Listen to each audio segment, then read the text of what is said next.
1407 20th Street. Their phone number is 778-0661. Thanks to Scott Sporting Goods.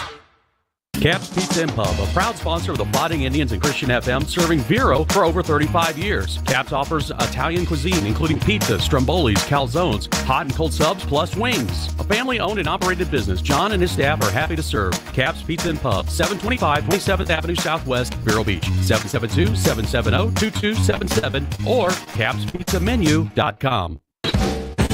More Countdown to Kickoff by Cap's Pizza and Pub.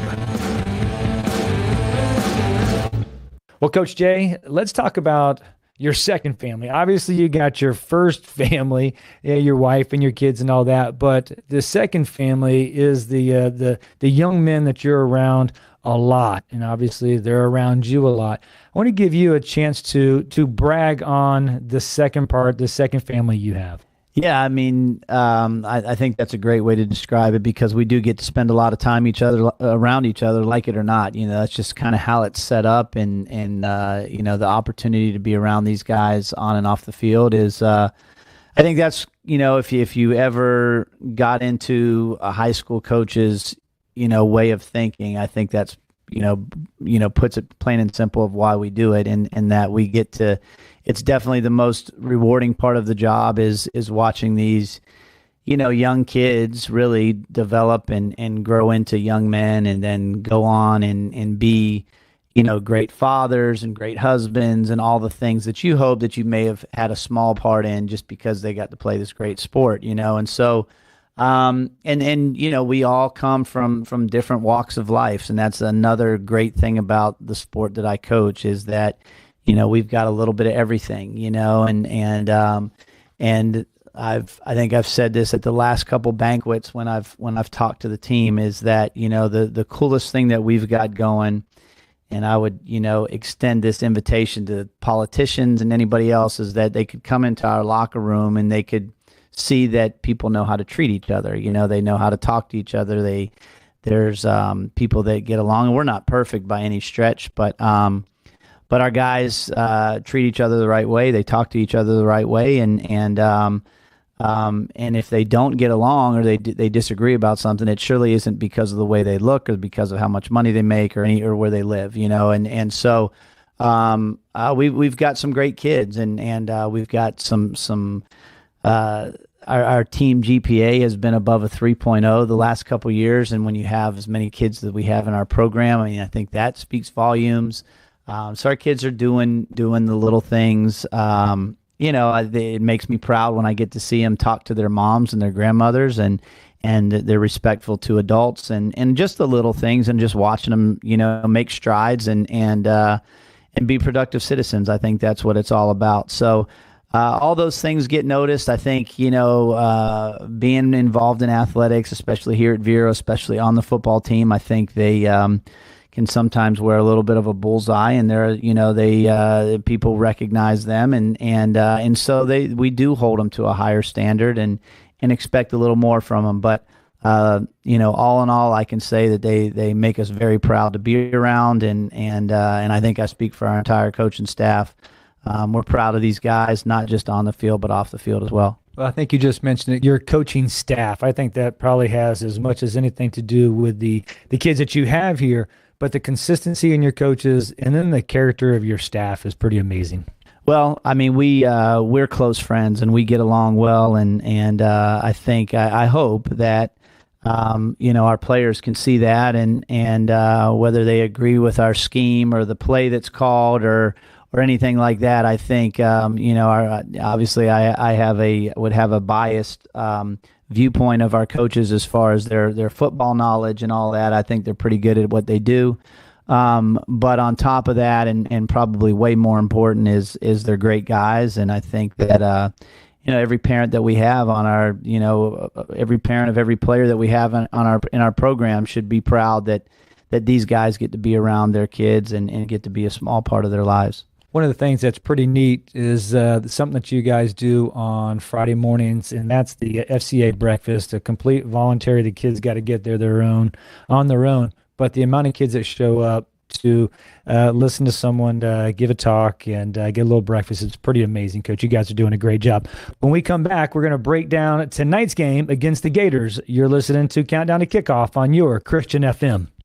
The Tripp family, GNC, and the Miracle Mile are crazy about the Vero Beach Fighting Indians and their fans. Joe and his staff have over 2 decades in the supplement business and know all about sports nutrition, along with vitamins, herbs, weight loss, and wellness products. GNC also offers meal replacements and testosterone support and tailors their products to meet individual needs. 562-2450. Christian FM can put this game on the radio thanks to the support of businesses like Chuck Bateman State Farm Insurance in Vero Beach. Chuck's goal is to create an atmosphere where customers can talk about what's important to them. He's also a huge supporter of our local chapter of the Fellowship of Christian Athletes. Chuck's phone is 567-1106 or chuckbatemaninsurance.com. The mission of the Fighting Indian is excellence, teamwork, and consistency. The same holds true for the McCall Agency, Inc., a local independent agency and broker and 4th-generation resident of Vero Beach. To learn more about their insurance products and risk management, Christian FM supporter Ron McCall can be reached at 772-473-6856. And their site is McCallAgencyInc.com. Proudly serving the Treasure Coast since 1956. More Countdown to Kickoff by Caps Pizza and Pub. Welcome back to Countdown to Kickoff. I'm Dr. Matt, hanging out with Coach Lenny Jankowski.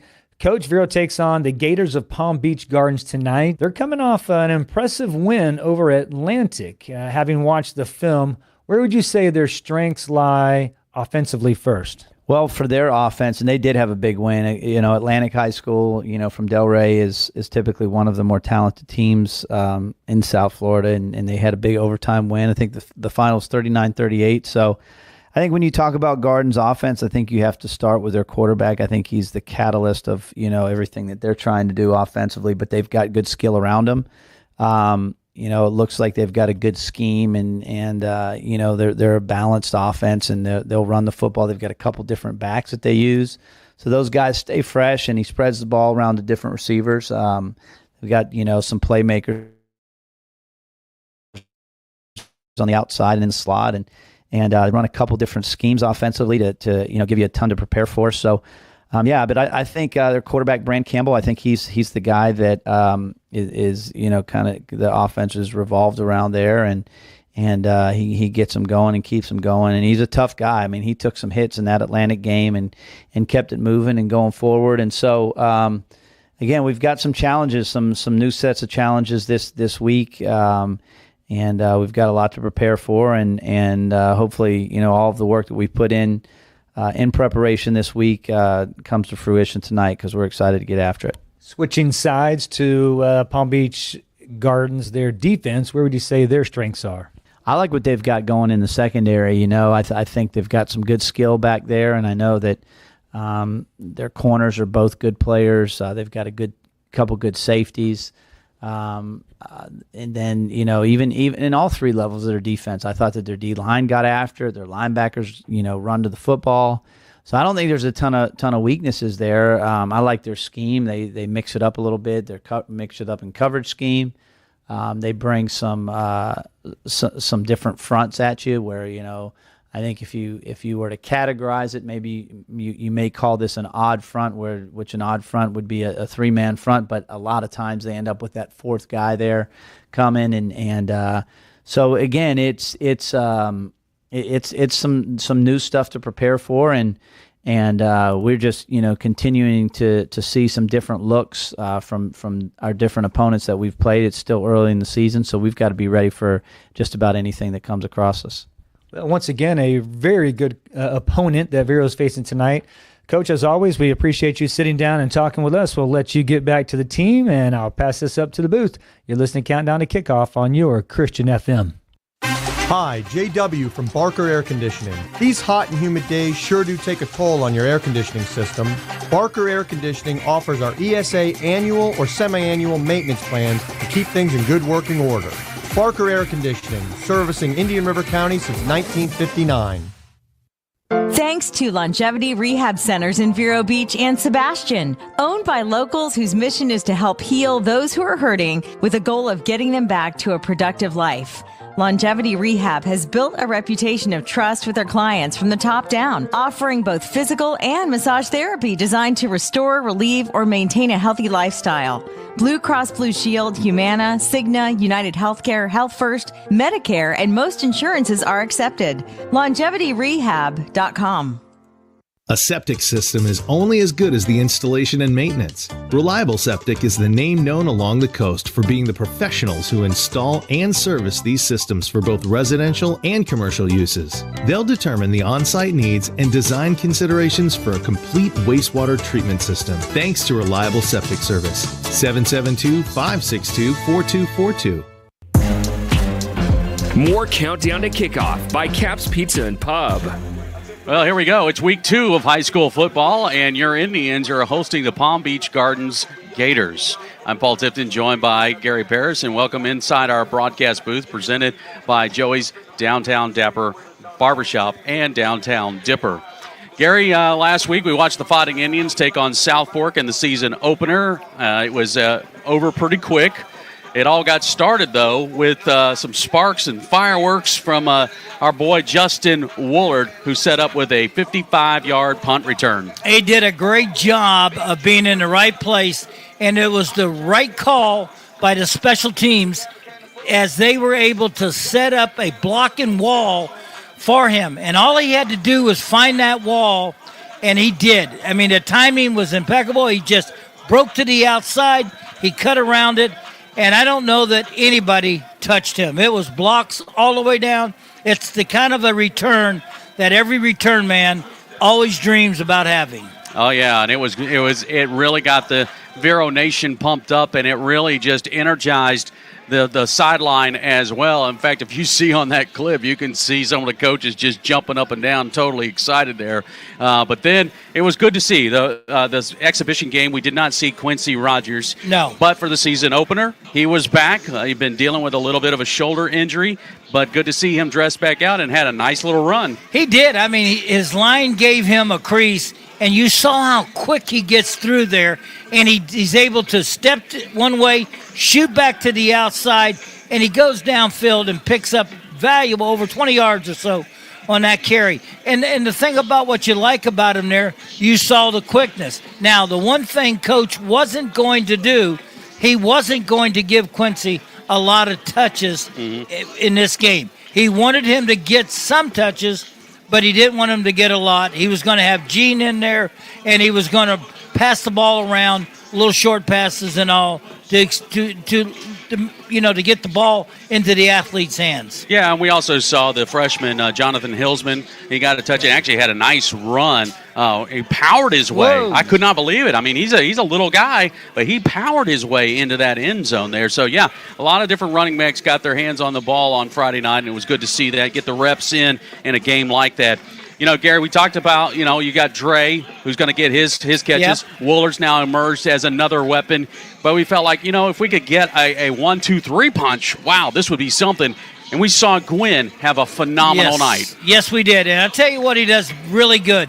He is 6'6", 220-some-odd pounds, runs a 4.57 40-yard dash. That's quick for a wide receiver, let alone a tight end that's flexed. He makes a nice catch over the shoulder on the sideline, and it showed that he's really improving.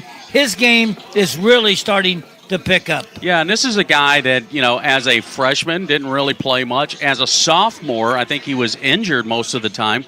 As a junior, he played sparingly as a backup on the defensive line. And this year, he's playing as a tight end, so he's learning the position. He wanted to play. He said, Coach, I will play anywhere you want me to. I just want to be out on the field.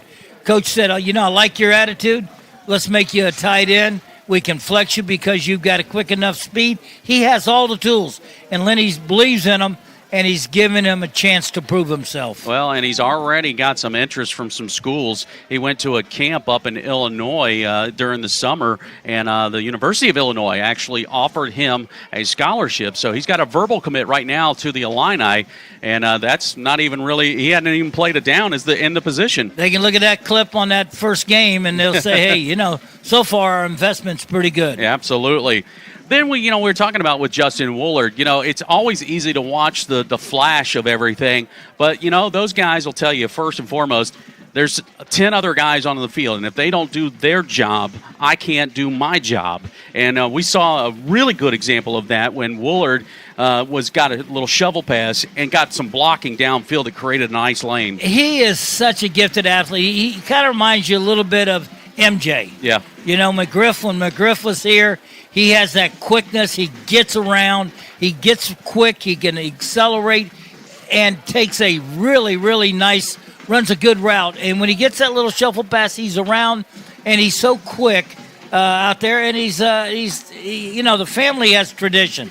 His dad was a great running back receiver. His brother Keith was a great running back receiver. Now Justin's just the next in line, moving right along in there too. And he's just a sophomore. He's going to get much better, folks, and that's a scary thought, seeing what he's already done in 2 games so far. Well, the offense put up, between special teams and the offense, we put up 54 points. But only 6 points on the defensive side. When we come back, we're going to talk about how special that defense played in the season opener against South Fork. Countdown to kickoff continues right after this. The Tripp family, GNC, and the Miracle Mile are crazy about the Vero Beach Fighting Indians and their fans. Joe and his staff have over 2 decades in the supplement business and know all about sports nutrition, along with vitamins, herbs, weight loss, and wellness products. GNC also offers meal replacements and testosterone support and tailors their products to meet individual needs. 562-2450. Since 1980, the Village Beach Market has been that local store on the beach filled with friends that always has something for everyone. And we've been Fighting Indian fans for generations. From fresh baked goods to prepared foods to chef-inspired lunches and dinners, our slogan says it best, simply better. We're online at villagebeachmarket.com. Durfee's Heating and Cooling, a longtime friend and supporter of Christian FM. Durfee's Heating and Cooling offers air conditioning repairs, maintenance, and new installations. Family owned and operated, serving the Treasure Coast area. Durfee's Heating and Cooling, 772-971-5884. More Countdown to Kickoff by Cap's Pizza and Pub. Well, the week 1 is in the books against South Fork. 54 points put up by the offense and special teams, but only 6 points allowed by the Fighting Indians, that defense. And we knew that the defense was going to be something special. We got a nice little look at that defense on Friday night against South Fork. Gary, it was 8 times, 3 and out, that South Fork never got a first down until late in the ball. Well, actually, they got the first down on the touchdown, but then their second first down late in the ball game, what I would call a true first down. And that defense, and of course, the Stars, they stepped up and played. You got to start with that defensive line anchored by Kisney Brown. Well, Kisney and those guys, Perry, those guys up front, Galbert, they all did a great job. I mean, even when Montgomery came in, and they all did a really good job. Brown is so quick off the ball. He's such a force in there. He's an impact player. He takes up 2 bodies when he comes across, so that allows the linebackers to be able to follow him into the hole. You see Keyshawn Campbell or Rojas or Pollard, those guys are all over the place because that front 3, depending on what we're in, a 3-4 or we're in a 3-3 and 5, or whether we play a 4-2-5, and it doesn't matter. I mean, they are impactful at the time when that ball snapped. You really have got to be your eyes. You as a blocker, you're like, wow, what happened here? Well, I just got run over by a Mack truck, and these guys coming in there, and that's the way they play. They play aggressive, they play downhill, and they're looking to always to try to find the ball. Boy, what a luxury it is to have an athlete like Keyshawn Campbell. He was our Scott Sporting Goods Defensive Player of the Game last week, and whether you line him up in a standing position at linebacker or you let him get up to that line and put his hand in the dirt, man, he gets after it. Well, he did a play. I've only seen a couple athletes in Vero Beach in all my years of doing this. One of them is Kenny Holmes, where he lines up on one side and runs the guy down for a loss on the other side. Keyshawn Campbell did that the other night. Yes, he lined up on the right side, and the running back was taking the ball, and he was trying to run a route on the wide sweep, and Keyshaw ran him down for a 2-yard loss. Yeah. That's some speed. That's speed, and no one thought that you had to cut the guy off because we're going to a sweep to the right. Mm-hmm. You don't need to cut the guy off behind you, but they should have. Yeah, and that defensive effort applied pressure all night long, and you'll see where Messam here at the end gets a defensive sack there. And it just, again, you see it's not just the number ones or the number twos, even some of the number threes. They're showing a lot of speed. The leadership, Paul, on that front four and the linebackers is contagious. Mm-hmm. Everybody wants to do their job. Everybody gets out, they work hard, they lift weights, they condition, they're in excellent shape, and Kiz is one of the leaders of that defense. Keyshawn, one of the leaders of that defense. Bucky Rojas is a silent, more quiet guy, but he does all of his talking on the field. And then you've got young kids in the backfield, the secondary, and it's pretty good. Well, we are going to get set for tonight's contest. We've talked about South Fork in Week 1. Week 2 now brings in the Palm Beach Garden Gators, and the defensive unit's really going to have to step up because these guys got some offensive power, and later on we're going to be talking a lot more about that. But, Gary, real quickly, what do you see keys tonight for Vero Beach defensively? Defensively, they've got to be able to get to Campbell, their quarterback. They've got to get in there, disrupt him. He's got some talented receivers, got some tall receivers. He's got a strong arm. It's kind of like a mirror of what we do. We're looking at what we do, so a lot. They like to stretch the ball. They like to throw. They spread it out. They like to run, have the running game also. So I see a lot of Vero Beach in the Gators of Palm Beach Gardens. So you go up against your guys, you're looking at a lot what you see down there. Good athletes Palm Beach Gardens has. It's going to be a tremendous challenge for this defense, but they got to get to the quarterback. We're about 25 minutes away from kickoff. We're going to step aside for a quick timeout. Still ahead, we're going to get to know one of our Indians. We're also going to have Bobby Paris here for another episode of Women of the Fighting Indians. And when we come back, we're going to check in with Ronnie and Matt down on the sideline. Countdown to kickoff continues. Hi, JW from Barker Air Conditioning. These hot and humid days sure do take a toll on your air conditioning system. Barker Air Conditioning offers our ESA annual or semi-annual maintenance plans to keep things in good working order. Barker Air Conditioning, servicing Indian River County since 1959. Jeremiah's Italian Ice loves our Vero Beach Fighting Indians. Jeremiah's offers over 40 flavors of Italian ice and 2 flavors of soft serve ice cream. The showcase of the menu is layering the 2 together for their gelati. Located off State Road 60 in the Marshalls Plaza, Jeremiah's Italian Ice. Live life to the coolest. Hi, Derek West here from the Genesis Church of Vero Beach. We are proud supporters of Fighting Indians football and Vero Beach athletics. We invite you to join us this Sunday at 9:15 for our services. If you can't join us in person, please visit us online at gcvero.com. Genesis Church of Vero Beach, place of love where honest men are known and unafraid to love the hardest home. Visit us at gcvero.com. More Countdown to Kickoff by Cap's Pizza and Pub. We're getting set for Week 2 of high school football. Fighting Indians hosting the Palm Beach Gardens Gators here tonight. Paul Tipton, and down on the sideline, it'll be Ronnie Self and Matt Parrish. And traditionally, we always start with that defense. So let's check in with Ronnie Self and find out what the game plan is for tonight. Hey, Ron. Game plan tonight is to keep them off the scoreboard. If we can do that, we'll guarantee to win. I hope. At least a tie. That's always a good game plan, Ron. I appreciate that. That's a good game plan, isn't it? Look for Vero to come out and play their good attacking defense. We may be a little more attacking tonight than we've been in the preseason game and last week. Coach works hard on fundamentals with our defense, and it paid off big time for us last week, and we're hoping it will pay off good for us again tonight defensively. The field's in pretty good shape. We still got some loose grass along the Vero sideline, but other than that, the field's in good shape. We've got our normal wind blowing out of the almost dead east tonight, but it swirls a little bit, east, southeast, northeast. but could come into play tonight, but hopefully it won't.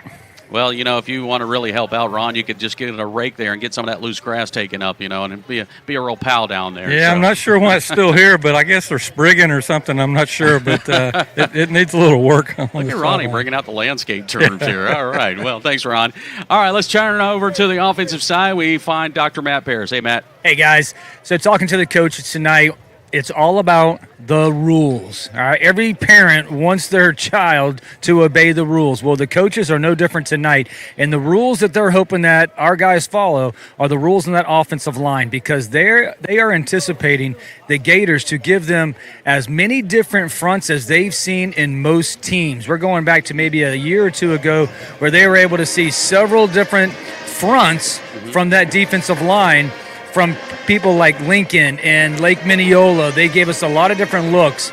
They expect that tonight, and when they do that, you have to know your rules and stick to your rules, meaning that if the defense is lined up in a 3 or a 4, and it's some technical term stuff, but there's a certain way that you're going to block him. So you can't take off any plays. You got to be paying attention, find out how many men there are, where they are, and where they're lined up. Now, there's going to be a little change to that offensive line. They're bringing Chase from guard to center.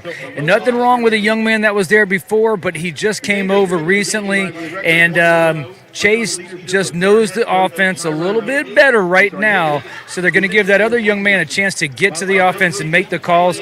Chase is a seasoned veteran. He knows how to make the calls, and that's what sets up not only the offensive line blocking scheme, but also our backfield and how they pick up blitzes as well. So that's the key tonight, guys. We got to stick to our rules. Yeah, and Chase back-to-back weeks has earned the Pancake Award for most pancakes in the ball game, so not a bad choice there at center as well. All right, thanks, guys. We'll be checking in with you through the course of this ball game as we get set for tonight's Week 2 matchup against Palm Beach Gardens here at the Citrus Bowl. We're going to step aside. When we come back, we'll get to know one of our Indians. I think you may know this young man. We'll be right back. Hi, JW from Barker Air Conditioning. These hot and humid days sure do take a toll on your air conditioning system. Barker Air Conditioning offers our ESA annual or semi-annual maintenance plans to keep things in good working order. Barker Air Conditioning, servicing Indian River County since 1959. A family business for 25 years, Total Golf Cart supports the Fighting Indians and their fans. They're the authorized club cart dealer and love to assist buyers to find the golf cart that best meets their needs. They offer both new and used club cars. And Total Golf Cart also has a full service department at 1140 South US 1 in Vero Beach or at TotalGolfCart.com. HBS Glass is a proud supporter of Fighting Indians Athletics and Christian FM. Since 1973, HBS Glass has served homeowners, architects, and contractors in the Vero Beach area. HBS Glass offers hurricane impact windows and doors. HBS Glass, 722 3rd Place or hbsglass.com. Thanks to HBS Glass. Welcome back to Countdown to Kickoff on the Vero Nation Network. Time to get to know your Indians. All right, welcome back as we continue to count down to kickoff, and it's one of the favorite segments I enjoy. It's called Get to Know Your Indians, and tonight we're going to introduce you to Paul Paris, and if that name sounds familiar, yep, he's related to the Paris clan. Paul, you're in your senior year. Hard to believe, man. You're making me feel old, man, but can you believe it's actually here? No, it came quick. I felt like yesterday I was a freshman. It's crazy. It came real quick. You played a lot of different positions. In fact, when you first started, you were playing quarterback. Now you're playing offensive line, and it's not just one part of the offensive line. You're pretty much playing any position that they call upon. Yeah, I'm playing. They can move me anywhere, wherever they need me. They'll put me there, and I have to work. I know in the offseason, you and some of the other guys went to some camps and stuff. What were the things that you specifically tried to work on to get better for this season? A lot of my pulls, because this was the first year I've actually worked at guard, and I just needed to work on pulls and just pass setting because it's a big part of Vero. Now, you're no stranger to the varsity. You were on the team last year, but still, I'm sure every season, that first game, coming out of the tunnel, seeing the lights on, seeing the fans, it's a special moment. What was it like a couple of weeks ago? It was fun. We had a lot of fun. It was nerve-wracking. Like, when you're in that tunnel, you get the butterflies, but as soon as that first snap is over with, you're ready. You're just pound to the whistle. Now, we saw in that first exhibition game, there were some challenges and some things to improve on all the way around the team, but specifically for your position group, you had some guys, some things that you wanted to clean up. It looked like you did in the Southport game, but what's been the attitude and talk for this coming week? Just be aggressive, stay on our blocks, and just fight to the whistle. I mean, we have to fight to the whistle. Gators will probably present a little tougher test than the Bulldogs did a week ago. What do you see on film? What seems to be the game plan that you can share? We're just gonna run a lot, I guess. I mean, it's kind of hard because we're not really sure what their defense is going to be yet. So we've been working everything from 3-2 to 4-man front. So we're just getting ready for them. I pretty much have asked everybody this so far. Is there a game on the schedule that you look at and circle and go, this is the game, this is the one that maybe tells us a lot about our team?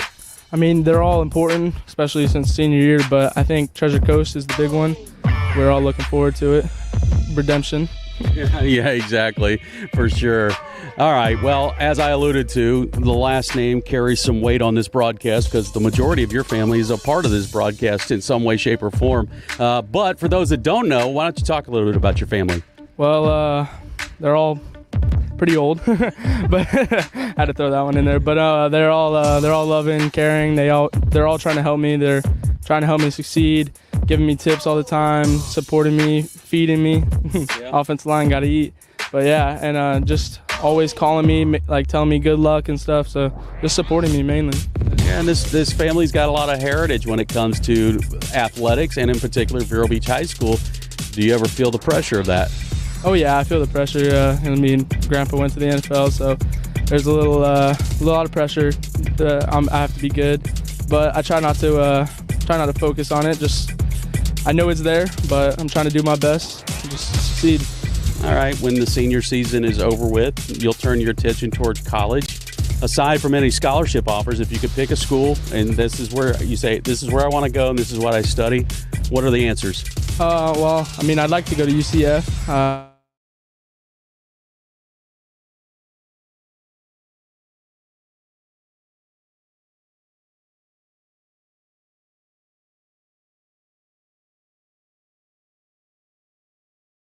Hot tub, just watching like Netflix or something, just relaxing, sleeping, doing whatever just to relax. All right, my friend. Well, it's a pleasure spending some time with you. Good luck the rest of the season. Thank you. Have a good one. All right, that's Paul Paris, one of our offensive linemen. Stick around. We got more countdown to kickoff right after this. The Tripp family, GNC, and the Miracle Mile are crazy about the Vero Beach Fighting Indians and their fans. Joe and his staff have over 2 decades in the supplement business and know all about sports nutrition, along with vitamins, herbs, weight loss, and wellness products. GNC also offers meal replacements and testosterone support and tailors their products to meet individual needs. 562-2450.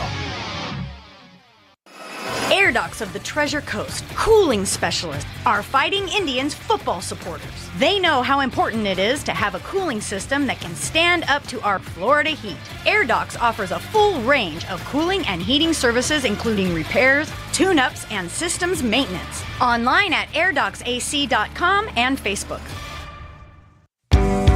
Christian FM thanks Paris Family Chiropractic for their support. Dr. Matt Paris is a longtime resident of Vero Beach and a former quarterback for the Fighting Indians. Just like our Fighting Indians work hard for the win, Dr. Paris works hard for a patient's well-being. From proper alignment to good nutrition, Dr. Paris helps patients achieve the win. Paris Family Chiropractic. When the spine is in line, everything is fine. 299-4649 or parisfamilychiro.com.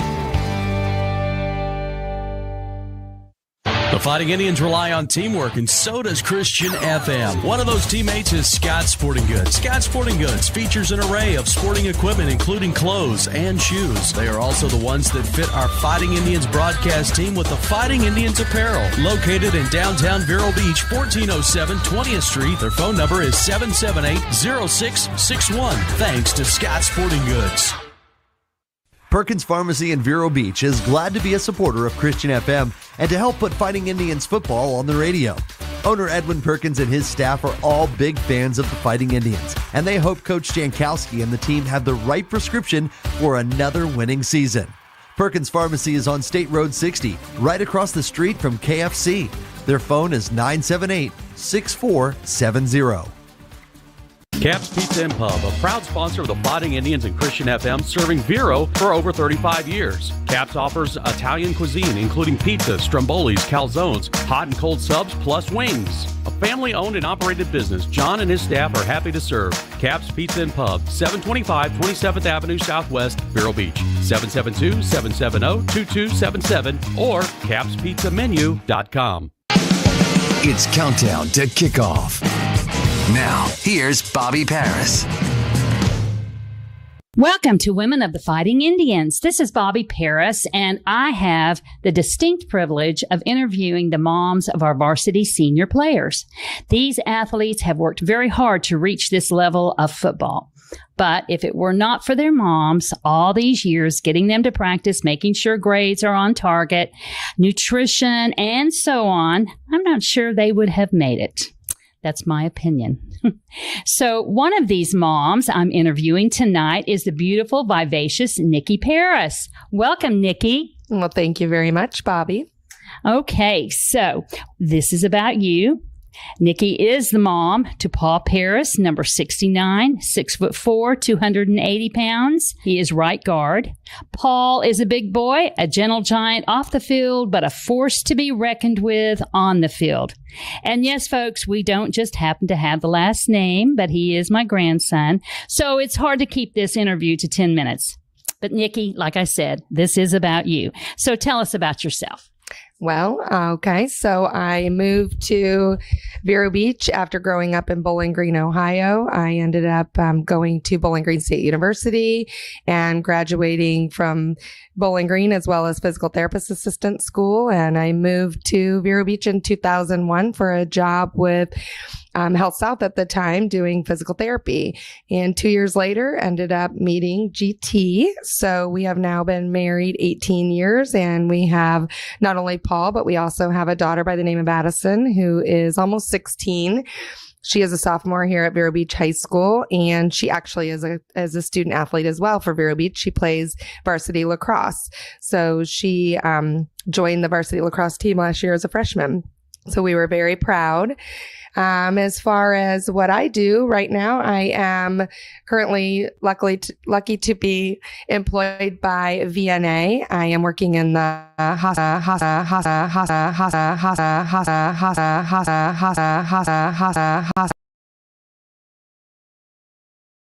hospice side of the Visiting Nurses Association. And I'm new there, but very happy to be there. As far as any kind of interests or anything that I'm involved in, it's basically raising my children. I tell you, it's a full-time job for sure. Not only do I have a full-time job, but I'm trying to balance, obviously, the kids in their sports. I'm trying to be, my focus this year is to be involved in anything and everything I can. Outside of my work, I like to try to help with the booster club, try to help feed the kids after practice.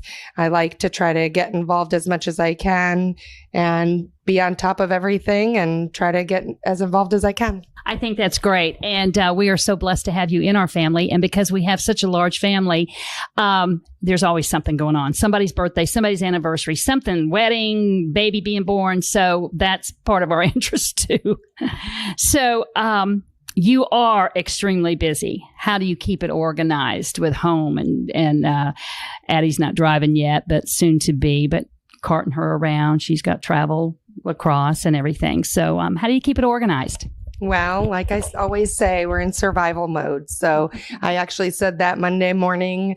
You know, obviously we started school last week, but this was the first full week. So if it weren't for sticky notes and a dry erase calendar and, you know, just kind of all keeping communication going and making sure that we're all going in different directions and ending up in the same direction in the end. We've got, you know, Addison's not driving yet, so I am driving her. Thankfully, Paul's able to get himself, but I've got a husband that does the grocery shopping, does the cooking, so that's a huge help, and I basically do the running. So we kind of do 50-50, and it all works out, luckily. So join me, Bobby Paris, at halftime for more of Women of Fighting Indians football. Hi, JW from Barker Air Conditioning. These hot and humid days sure do take a toll on your air conditioning system. Barker Air Conditioning offers our ESA annual or semi-annual maintenance plans to keep things in good working order. Barker Air Conditioning, servicing Indian River County since 1959. Jeremiah's Italian Ice loves our Vero Beach Fighting Indians.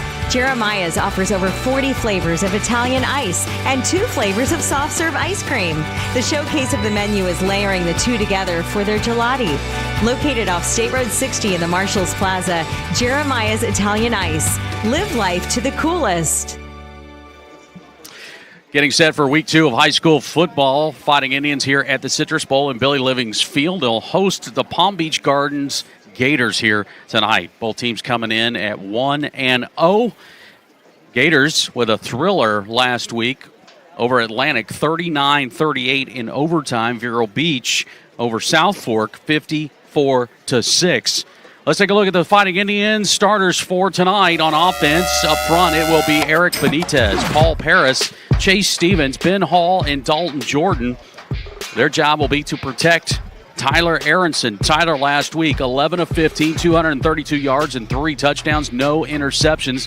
Jake Wiley got some playing time as well. He was 11 of 14, 98 yards and 2 touchdowns. Tyler tonight, his targets will be Troy Smith, who had 2 receptions for 72 yards and a touchdown. Justin Wooler last week, 2 for 26 and a touchdown.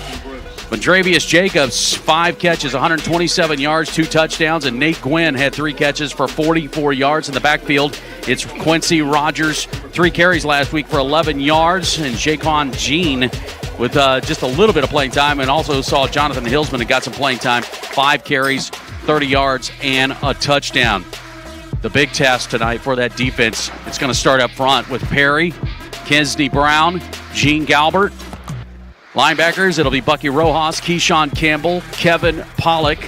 And in that secondary, we'll look to see Derek Williams, Aiden Smith, probably see Cameron Perez get a lot of rotation in there as well. And then on the corners, it'll be Wesley along with Ephraim White. Special teams, you'll see Wooler back for punt returns. Ephraim White will be back on the kickoffs. And the kicker for tonight will be Jesse Lewis, who is 6 of 7 so far on extra points. We have not attempted a field goal try so far in this season. Cameron Perez will punt. He's averaging 44 yards a punt so far this season. Gary, real quick, let's talk about some keys. Offensively for Vero Beach, what do they have to do? Take what's given to you as a quarterback. Make sure that your coach calls a play. You make your read. Take that, what is given to you. Protect the ball, secure it. Line's got to give some blocking to give Quincy a few holes to open up some. Helps the running game when you get a passing game, when you got a good running game working for you. So I look for our offense line to have a good surge, good start on that. So Vero Beach has won the toss. They have elected to receive, so we'll get a chance to see that offense out here on the field first. We'll step aside when we come back. The opening kickoff between Palm Beach Gardens and your own Vero Beach Fighting Indians. This is Fighting Indians football. The Tripp family, GNC, and the Miracle Mile are crazy about the Vero Beach Fighting Indians and their fans. Joe and his staff have over 2 decades in the supplement business and know all about sports nutrition, along with vitamins, herbs, weight loss, and wellness products. GNC also offers meal replacements and testosterone support and tailors their products to meet individual needs. 562-2450. Christian FM is proud to welcome a new business coming soon to beautiful downtown Vero Beach, Downtown Dipper. Downtown Dipper is a step back in time to an old-school ice cream shop, serving 24 flavors of hand-scooped ice cream, a family-owned and operated ice cream shop. Downtown Dipper, opening soon. Thanks to Downtown Dipper for supporting Christian FM and the Fighting Indians. The Fighting Indians rely on teamwork, and so does Christian FM. One of those teammates is Scott Sporting Goods. Scott Sporting Goods features an array of sporting equipment, including clothes and shoes. They are also the ones that fit our Fighting Indians broadcast team with the Fighting Indians apparel. Located in downtown Vero Beach, 1407 20th Street. Their phone number is 778-0661. Thanks to Scott Sporting Goods. Thanks to Roy Bell Grading Services for sponsoring Fighting Indians football and the Fighting Indians post-game show. Roy Bell Grading Services is locally owned and operated, providing services to this area for over 37 years. Roy Bell Grading Services offers services such as land clearing, grading, laser grading, and complete site work. Hi, my name is Chase Bell. My family and I support Fighting Indians football and Christian FM Go Indians! No job too small or too big. Roy Bell Grading Services. We roll the earth. 772-473-4559. WSTF Vero Beach, Christian FM. There's the snap for the punt. It's blocked. Rojas picks it up. It's going to be a scoop and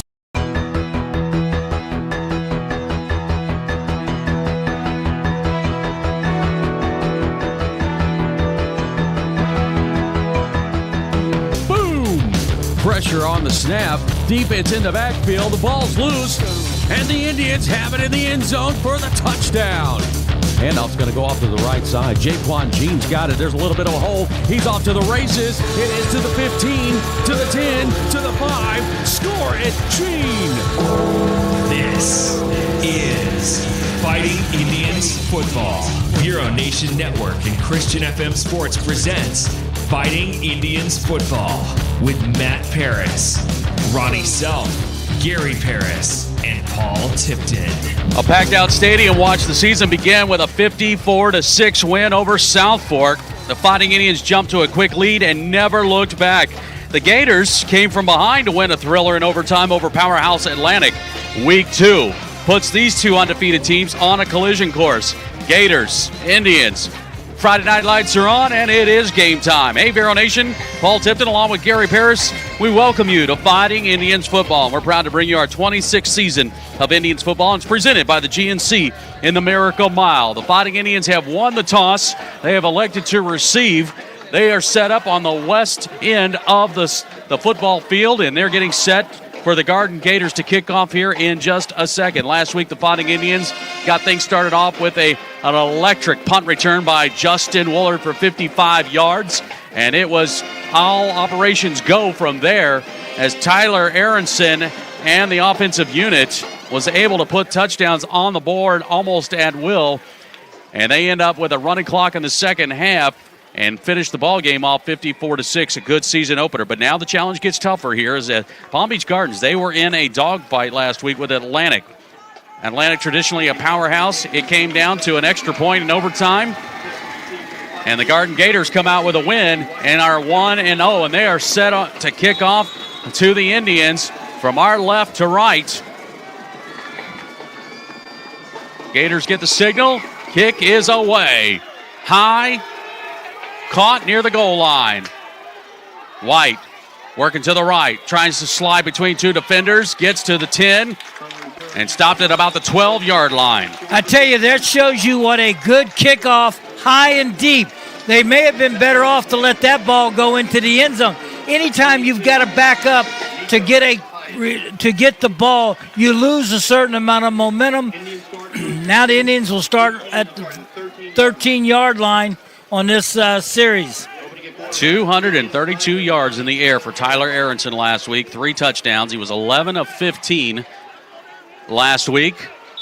He will start from his own 13-yard line with a 4-receiver set. Handoff. And Rogers gets caught at the line of scrimmage, lunges ahead for about a yard, and that's it. Well, there wasn't much of a hole there at all as he tried to go to that right side, and it just did not happen. 2nd and 9 coming up for the Indians. Rogers last week, 3 carries for 11 yards.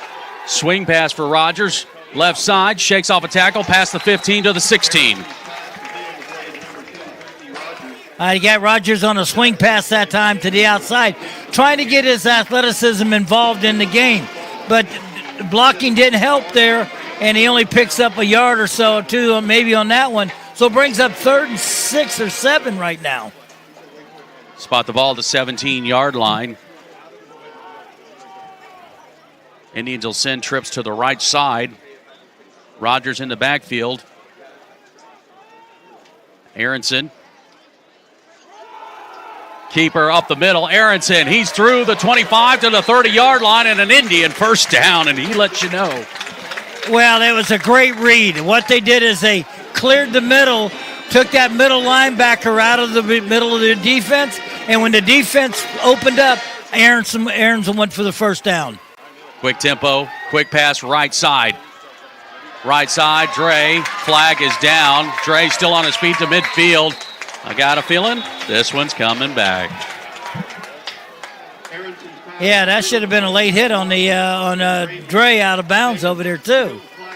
I think they're going to say block in the back against Vero Beach. Lenny's arguing his call, but you're not going to change that call. That was.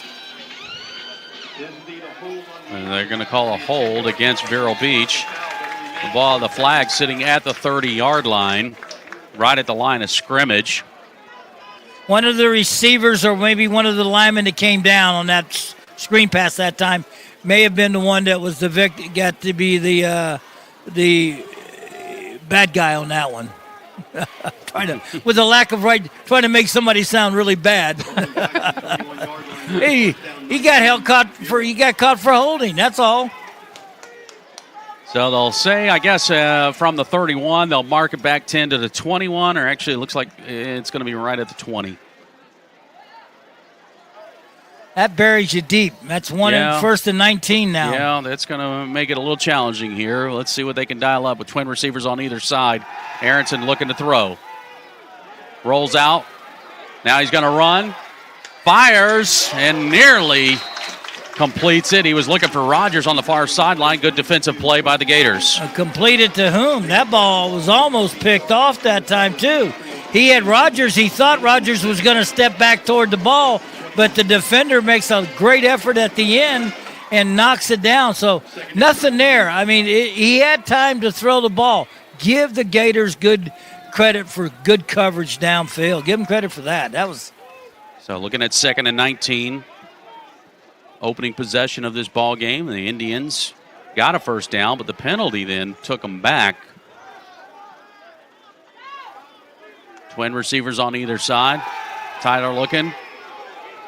He's got Woolard. Woolard to the 30. Woolard trying to get a few extra yards and hit out of bounds around the 33. Yeah, then that makes it manageable now. You got a third and about 5 yards to go, and that makes it really manageable right there, Paul. In case you're wondering, with these black jerseys, they didn't have all the traditional numbers, so you got some players that are wearing some different numbers. Normally number 7 is Woolard. He's wearing 25 tonight. And now looking at a 3rd down and 6 from the 21 as Woolard goes in motion to the right side. Play action, trying to set up a screen. Vondravius has got it, trying to turn it upfield. Gets to the 40-yard line. I think he's got it. And that's going to be maybe a first down. Waiting for the signal, and they're going to give it. Yeah, that's a little solid screen to the right side. Great job blocking out there by Dalton and Jordan. He does a great job of getting out there. Nick, you see your tight end making a great. Nate does a good job blocking out there also. Spotted at the 40 of Vero Beach, 1st down and 10. Trips left side. Play clock inside 5. Got to make the snap. And they're not going to get it. Delay a game.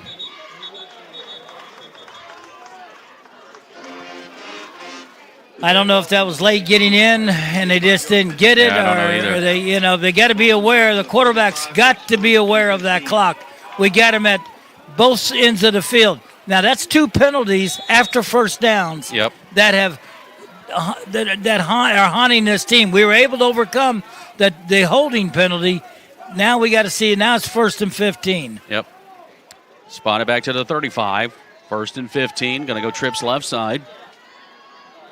Play clock at 6. Snap. Aronson going to flip it. Rogers turn it upfield. He's at the 45, still on his feet to the 48. He's just short of a first down, but what a great effort by Aronson and Rogers. Tyler Aronson just got that ball off. He's about to get sacked. Quick tempo. Screen over on the right side. Gets us to midfield to pick up a couple of yards, and it'll be a first down. That's all he needed. It was a hurry up type of deal. So we get to midfield. It'll be 1st down and 10 as we're at 8 minutes and 10 seconds left in the first quarter with no score. It's the opening possession for Vero Beach. Again, this time 4 receivers in the ball game, 3 on the left, single on the right. Aronson again looking to throw. Fires right side. He's got Jean. Jean to the 40. Jean to the 35 and out of bounds. Yeah, that was the setup pass. You set up everybody. You run down. You have your running back. He checks, and then he goes to the flats, and he picks it up and gets a big first down. Get a first down. They go hurry up. Empty backfield. Aronson. Boy, it looked like there was some confusion there, and Aronson just tries to get back to the line of scrimmage. Everybody was kind of standing around. I have no idea what that was. Vero was standing around. Yeah. Gators were standing around. I mean, nobody, all of a sudden, Aronson says, I better take off and run. I got nobody going downfield. Picks up a yard. It'll be 2nd and 9. They've moved into Gator territory to 35.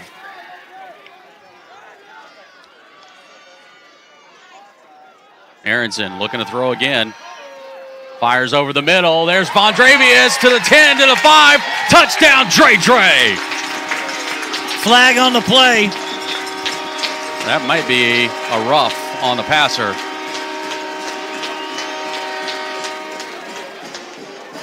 Holding. Oh, it's going to be a hold, so call it all back. Wow. I don't know if that was a lineman or was that one of the... Yeah, I don't know. Our guys if you guys can help us there a little bit, we look for it. But was that a lineman or back or what was? That was one of our backs. That's what I was thinking too. We only have one in the backfield. It's a 10-yard penalty from the spot of the foul. All right, so take the touchdown off the board, and we lose yardage. Back it up to the 40-yard line. Actually, now the official's going to move it a little further.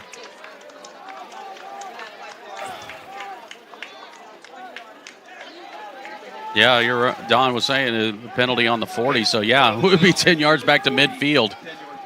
So there you go again. You Yep. shoot yourself in the foot, go from a touchdown to a 2nd down and a long way to go. I'm going to say close to 20 yards, 8-19 maybe. Aronson fires, finds Dravius over on the right side, past the 40 to about the 38. Now you got yourself a couple manageable plays here. If you want to take 2 plays, you're back up to close to the original line of scrimmage. You're 3rd and 11. That was a nice, just safe play. Get the ball in Dre's hands, and really pick up about 9 or 10 yards. Line's there. doing a good job there, providing a pocket there for Aronson, who's got trips to the left side on 3rd and 11. We're at 6:40 left in the first quarter. No score. This is the opening drive of the ball game. Aronson, handoff. Rogers, and nothing to go there as the Gator defense stacks it up. Well, that was a play you were hoping that they'd be expecting pass, and you could run that draw right up the middle like.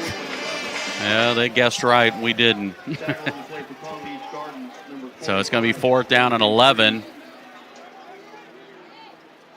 Going to set up twin receivers on either side. If he gets this one, it'll be a big lift for this team. Oh, and then the movement is. Now, here's the thing. You've got a change in center right now this game. Right. Chase Stevens has moved to center. You got Paul Paris at left guard, and you got Ben Hall at right. Now, everybody moved in the same sequence there. Everybody was good together except the center. So back it up 5. 4th and 16. Aronson going to go with the quick punt, and it hangs up in the air, but it takes a big Vero bounce to about the 12-yard line. All right, so Vero Beach had a touchdown, but it got wiped out because of a penalty. And Gary, if you had a theme on that first drive, it would be penalties hurt us. Penalties, they had 3. I think we had, 3 or 4 for a ton of yards. 4 penalties for 30 yards on that drive. Yeah. And that's going to be something that I'm sure as they're over on the sideline, the offensive unit will have a conversation about how to clean that up, because you just took a touchdown. You took points off the board because of a penalty. And you had the ball for nearly 6.5 minutes. Yeah. And you come away with nothing. That hurts. All right, so the Garden Gators, going to be a handoff. And nowhere to go. Met at the line of scrimmage, and that Indian defense led by Kisney Brown. How about Antoine Montgomery? And Montgomery in there. About a yard gain, and that's about it. Big Antoine was there right in the middle. Brings up 2nd down and 9. As we hit 5 minutes remaining in the first quarter with no score, the Gators with their first possession of the night.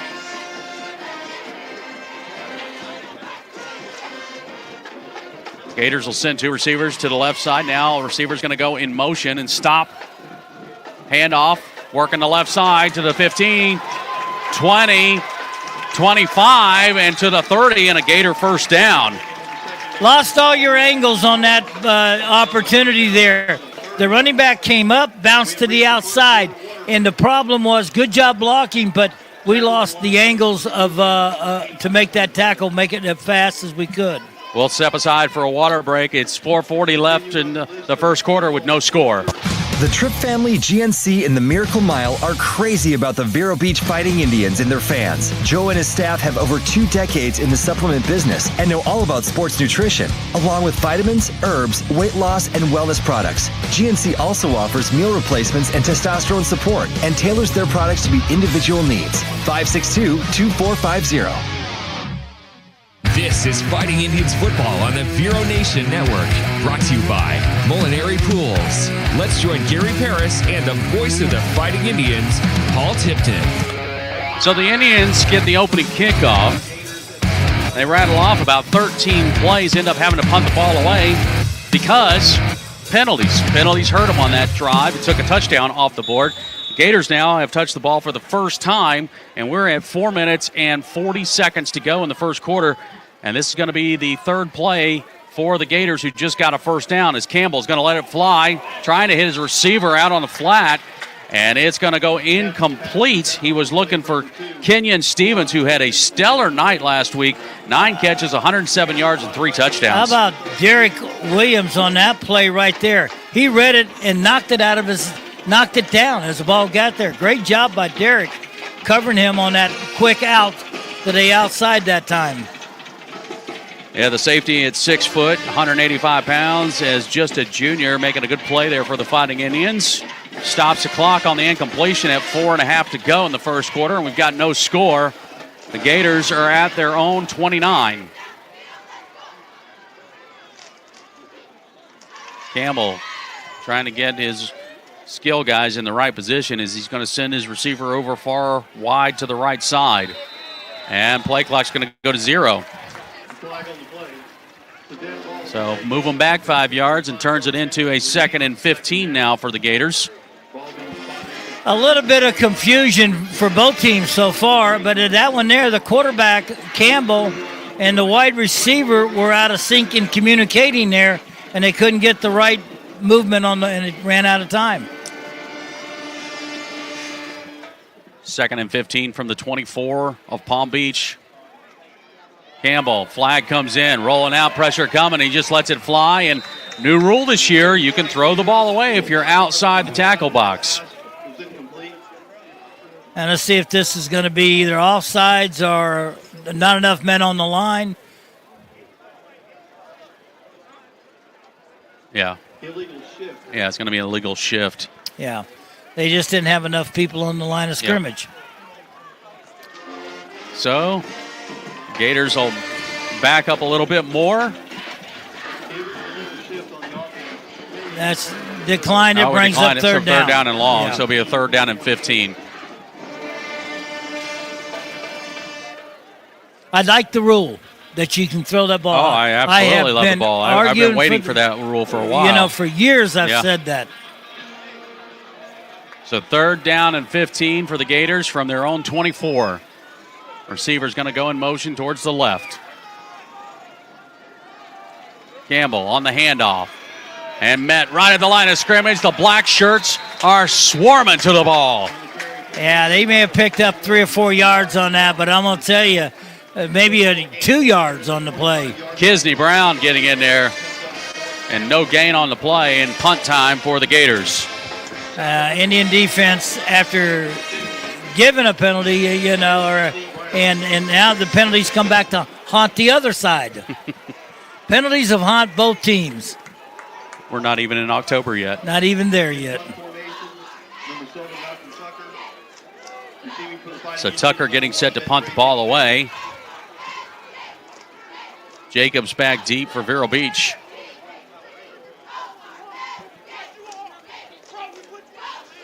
Snap is there. Nearly, and it got blocked. It was blocked. Indians are going to let it die. And they'll have great field position here around the 38-yard line of Palm Beach. I'd like to know who blocked that one. I believe that was White. Yeah, it was Efren White, I believe, came through there. Yep. Is that what the guys on the sideline are saying? Yeah, he was able to use that 6'3" frame to block it. He's quick. Yes, he is. He's quick. He laid out and got it with a hand. So Vero Beach on the plus side of the 50. They'll spot it at the 37-yard line. All right, let's see if we can clean some things up here and make the most of this opportunity.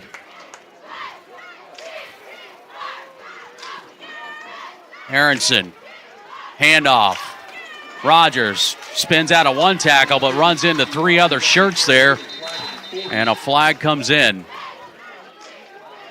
It's over on the far sideline. Whew. And where that is, it's on us. I'm assuming it's illegal formation on the Indians, but it's an illegal procedure call. So they're going to call procedure, I guess, against the Indians, Gary.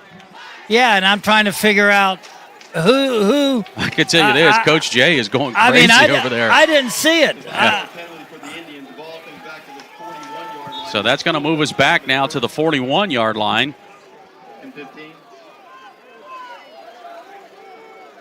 You can't have 2 guys on the same side. It takes that receiver out of position. Trips to the left side. Play action. Dravius trying to shake off a tackle. Now he's trying to get through, but too many white shirts on the pursuit. It'll be about maybe a gain of 1 on the play on the screen pass.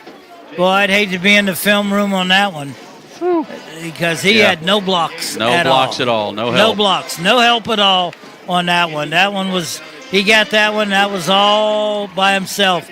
And again, coaches, and as a player, you've got to block on this offense. Pick up a yard. Second down.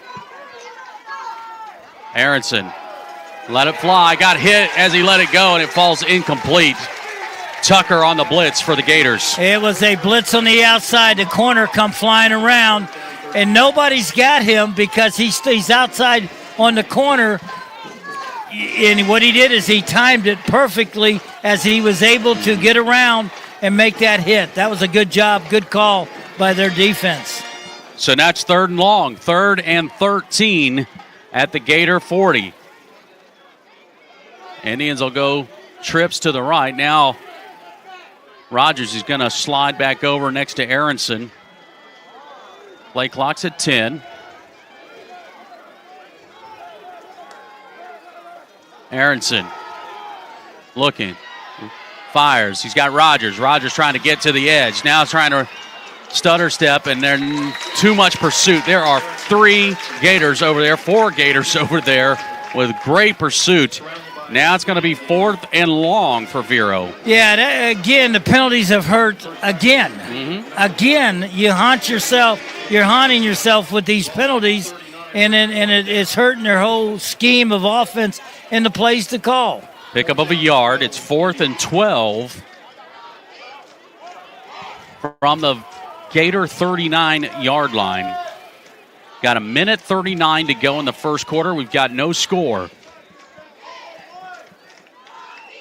Aronson looking, fires, looking for Gwynn, and I believe, was it intercepted? Yeah, he either threw it went over Gwynn and under Dravius short. And it caught at the 19-yard line.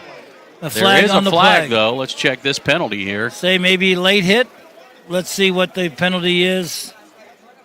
It's got to be against Vero if it's back there, unless it's a personal foul, late hit or something.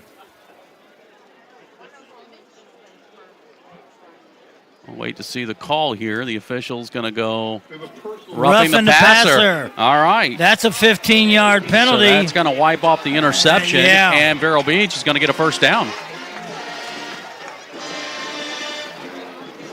Are you kidding me?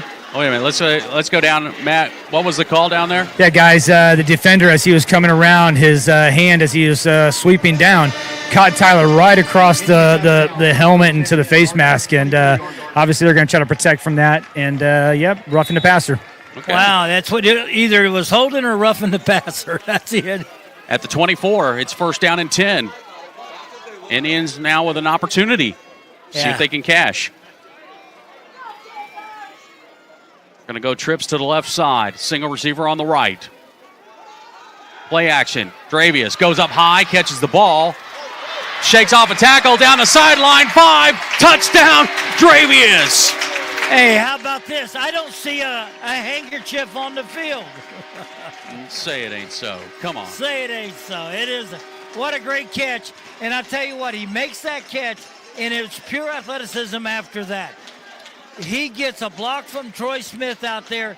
As he catches it, he spins around and gets a block, and he's off to the races to the end zone. That's the athleticism of what he brings to the game. Gets set for the extra point. Jesse puts the toe into it. It's down the pike, and Vero Beach able to finally capitalize on an opportunity. 1 minute remaining in the first quarter. The Indians take the lead, 7-0. Air Docs of the Treasure Coast, cooling specialists, are Fighting Indians football supporters.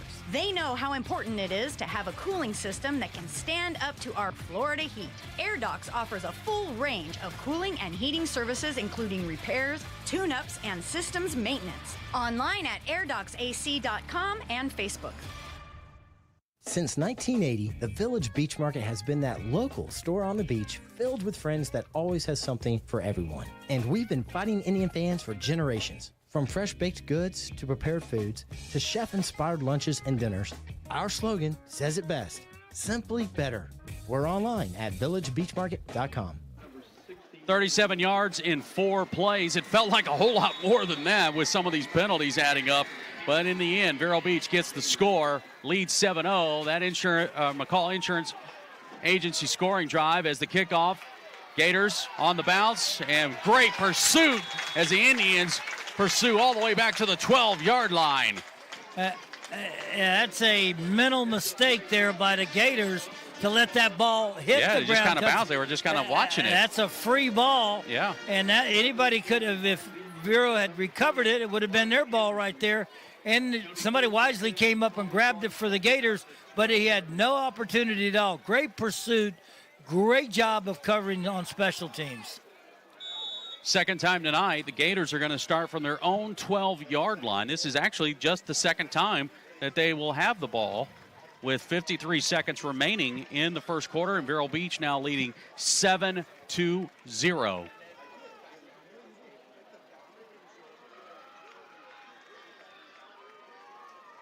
Brand Campbell is going to send 2 receivers to his right. Looking to throw. Pump fake. Now pressure coming, and he's going to go down with a sack.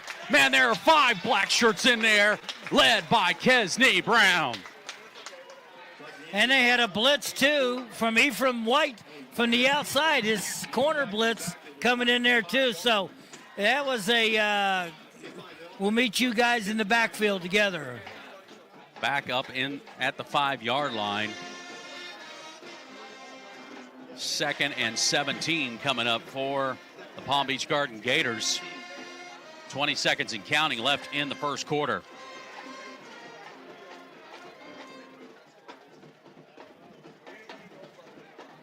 They don't have to take a snap if they don't want to before the quarter ends here. as it's down to 5 seconds. They may just let this roll out. Oh, they're going to take the snap, hand off the left side, and great pursuit again, met at the line of scrimmage. And that's going to do it for the first quarter of play. That Indian defense is starting to get fired up here. Indians walk out of the first quarter with a lead, 7-0. We'll be back.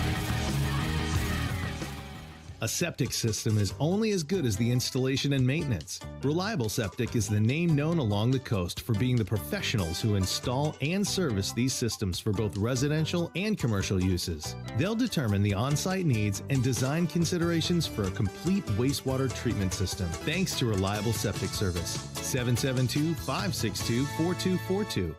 The Fighting Indians rely on teamwork, and so does Christian FM. One of those teammates is Scott Sporting Goods. Scott Sporting Goods features an array of sporting equipment, including clothes and shoes. They are also the ones that fit our Fighting Indians broadcast team with the Fighting Indians apparel. Located in downtown Vero Beach, 1407 20th Street. Their phone number is 778-0661. Thanks to Scott Sporting Goods.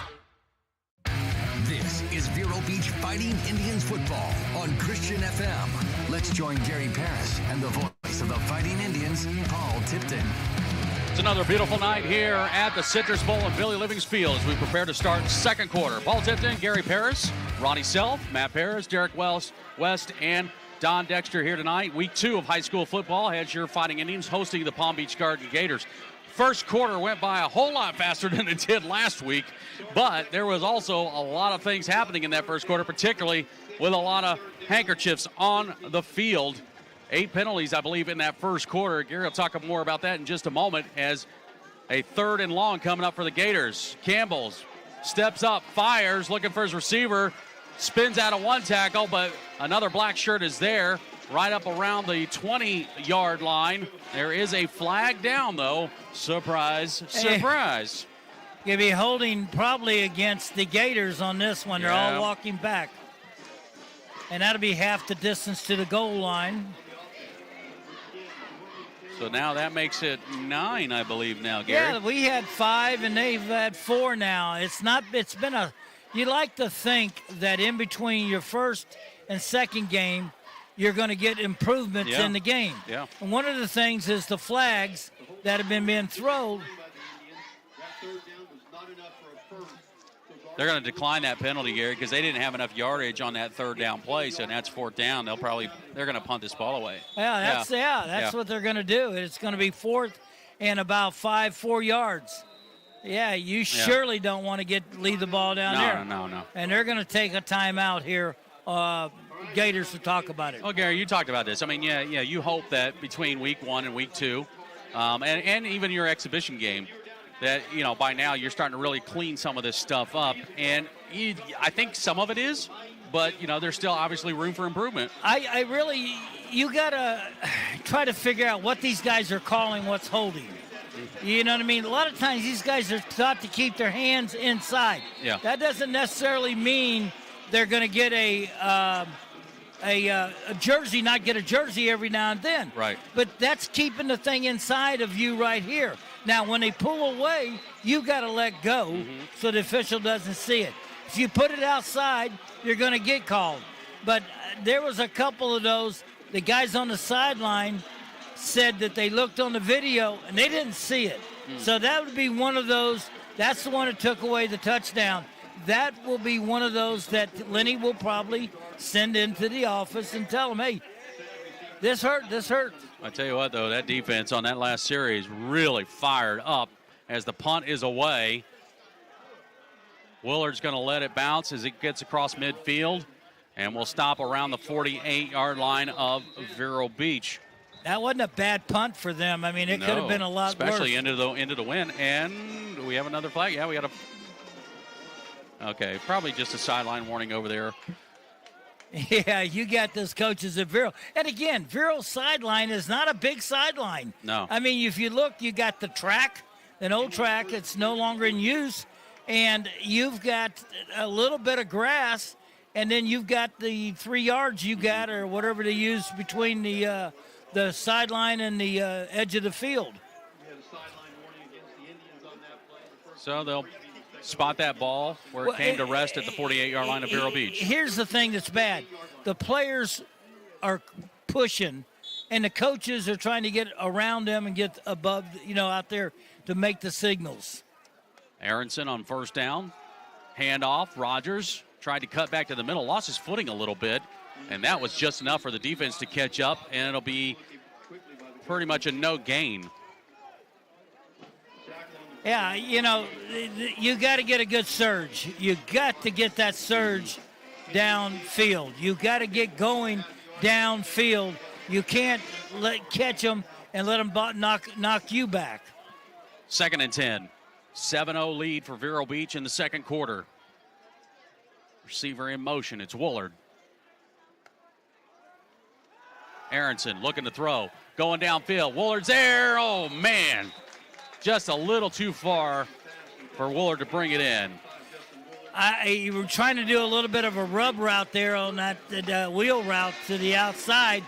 I think that Aronson, in my opinion, I have to see this, but I thought maybe Woolard was looking back and Aronson was thinking he'd be farther down the field, and they just miscommunicate. He was wide open. Yeah, it was just, I wasn't sure if he slowed down when he looked back or if he just really overthrew him. Third down. Big third down right here. At the Vero 49.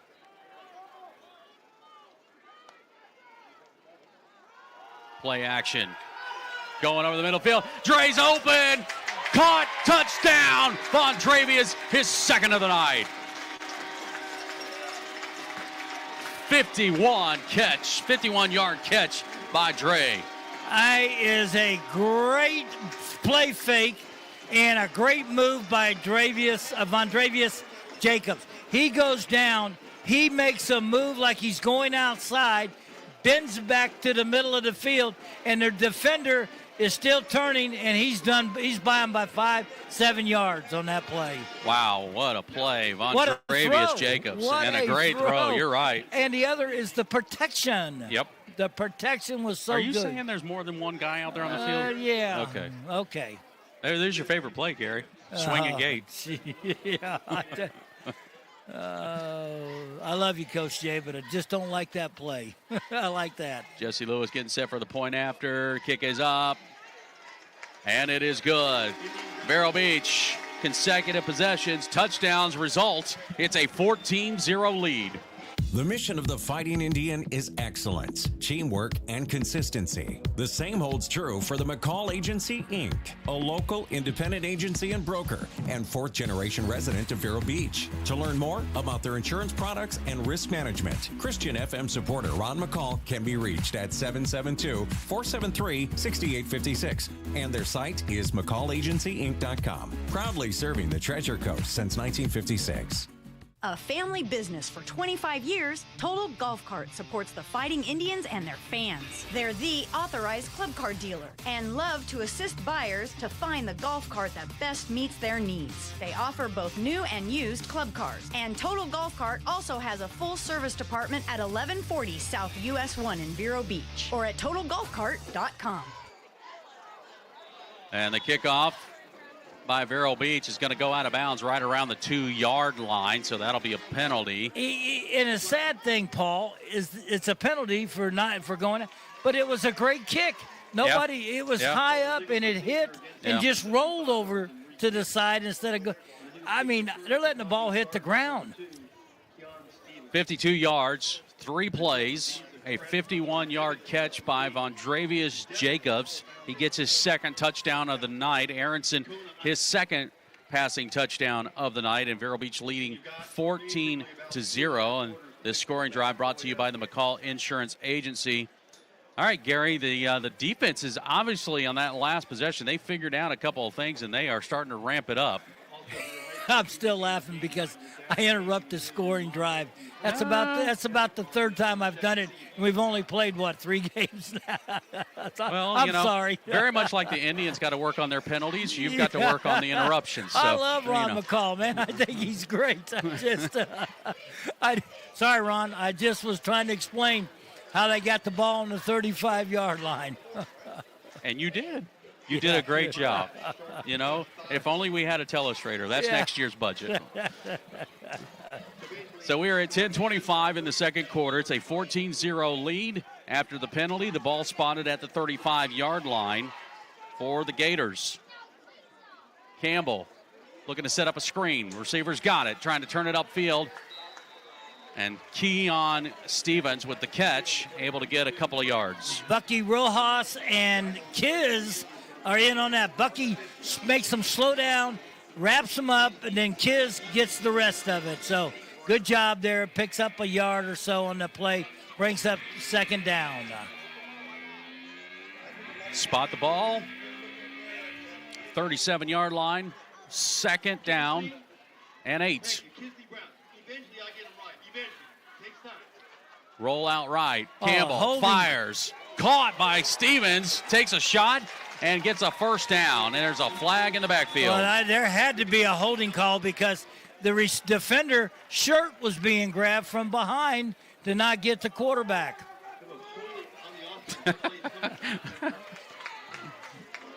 Yes, with that hold, you could read the number. Gary, actually, you could see the numbers better with that hold. Yeah, stretched actually, it out for you. Yeah. So that's going to move the Gators way back. I'm not a big fan of those colors anyway. I'm with you there. Yeah, I'm with there you there. go. Hey, by the way, congratulations last night, UCF. You were on the broadcast. They got the win. Big win over South Carolina State. Your Seminoles got a win the weekend before. Yeah. Yeah. So now this weekend's a little now bigger challenge. Now we start to play some. Yeah. We got Louisville coming in at UCF this week. Well, I was thinking about the Seminoles. Well, they got LSU. 23, bigger challenge. Setting up for a screen. And the Indians, what a great pursuit. How about Bucky Rojas? Bucky again. Boy, he is all over the field. He just doesn't stop. It's so funny. If he cuts to the outside, I think he has a big play. I was thinking the same thing. He has a big play, but he cuts to the inside, and Bucky Rojas says, he helped us out. Yeah. Thank you. Yep, you're right. Inside 9 minutes to play in the second quarter. It's a 14-0 lead. Gators are at their own 23, looking at a 3rd and 22. You know, this crowd has gotten better and better. I told you they're late arrival. Late arrival. Receiver in motion to the right side. Campbell's got pressure coming, and he's going to go down. Team meeting there in the backfield. They're going to be careful they don't get a flag here. Well, they got guys twisting and turning. Right, I get it, but, you know. There you go. The big guy, Kiz, in the middle. He did a good job. I'm telling you, Kesney is just having a great first half here so far. Kez is, he's a leader there. He is, a church has a spiritual leader. Politicians have a leader. He is the leader of that defense. Gators set to punt. It's away. Ooh, man. White almost got to it again at the 50. Wooler trying to shake off tackle him. Oh, man, he went the wrong direction. Well, he almost ran into the official, and the official made him adjust. That was a pretty good block by the official without touching him. I like having the 12th man in the huddle. Yeah, there you go. 42-yard line is where they'll spot that. That's a good punt. For Vero Beach, yeah, good punt by Tucker. And White was almost there again. Yes, he did. He was. He was right there. 7:42 to go. Second quarter. It's a 14-0 lead for Vero Beach. They'll start from their own 42. First down and 10. Aronson, 2 touchdown passes on the night. Both to Vondravius Jacobs. Handoff. Rogers, left side, and Quincy gets to midfield. Good job. He got Eric Benitez, thank you, and Paul Paris on that left side. Did a really good job getting a good surge that time, and a good run and a couple good blocks over there. You know, that says something. I know you don't want to do this during a broadcast, but I got to brag about your grandson. I mean, moving him around on the line like that, that's awesome. And he's handling it well. 2nd and 2. Rogers, again, left side's got a lane. Spins to the 40-yard line. And an Indian first down. Another good job by Benitez on that side over there. And the rest of the offensive line, they were downfield. That was a good play. You had them all. It's good to see big guy Chase Stevens. You had Ben Hall getting over there. I think your grandson was over there, too. Yeah. I hate to go back to back, Hey, you got to call him like you see him. First down and 10 at the 39. Keeper by Aronson. Lost the ball. And I believe looks like we came up with it. Yep. Wow, it looked for a minute like the Gators got on it, but Aronson grabbed it back.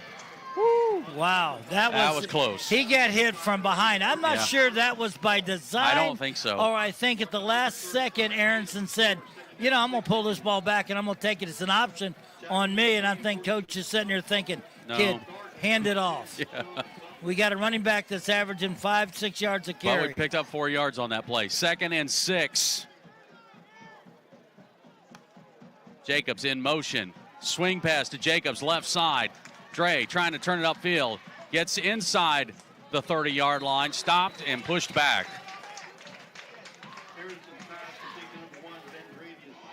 That's very close, I think, for a first down. Pretty close for a first down. Yeah, Coach is very upset because they picked him up and drove him back and slammed him to the ground. And he says, "Where's the where?" And it is a first down. They're going to move the sticks. Yeah. And we're going to take a timeout here at 5:40 to go in the second quarter. Vero Beach leading 14-0. Christian FM is proud to welcome a new business coming soon to beautiful downtown Vero Beach, Downtown Dipper. Downtown Dipper is a step back in time to an old-school ice cream shop, serving 24 flavors of hand-scooped ice cream, a family-owned and operated ice cream shop. Downtown Dipper, opening soon. Thanks to Downtown Dipper for supporting Christian FM and the Fighting Indians. This is Fighting Indians football on the Vero Nation Network, brought to you by Ohana Water Systems. Welcome back to the Citrus Bowl. Billy Livings Field, Paul Tipton, Gary Paris here tonight. Garden Gators here tonight at the Citrus Bowl to take on your own Fighting Indians. We're in the second quarter at 5:40 to go.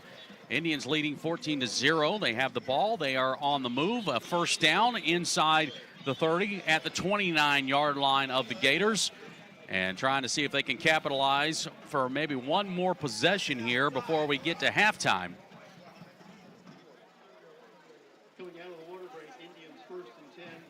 Coming out of the break here, we're going to go trips. Actually, we're going to go empty backfield. So 4 receivers on the left side and 1 receiver on the right.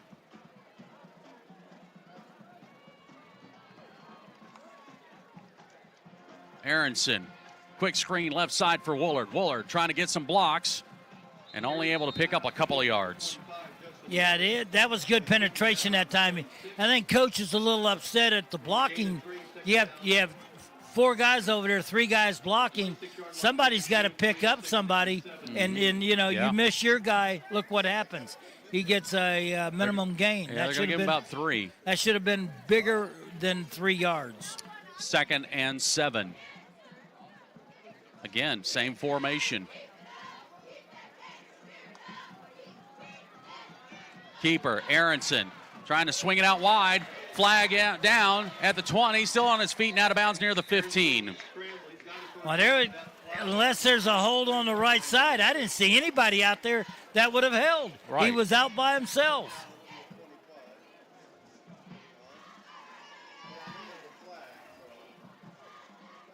Well, we'll wait and see. It's coming back against Vero Beach, and it's going to be a holding call. I've never seen this many holding calls.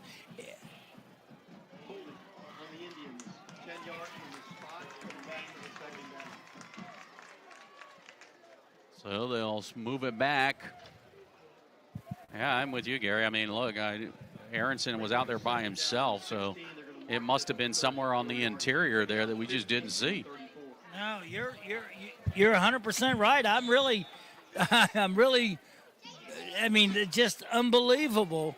The calls, everything's, and most of them have been up against Vero Beach too. 2nd and 15. There was movement. There's movement number 65, our boy Dalton. He's good, but he just fell forward on that one. You know what the problem is? You can't hold these linemen for a long time sometimes. Well, you talked about this in the pregame. So Chase Stevens got the start at center for Bachelor.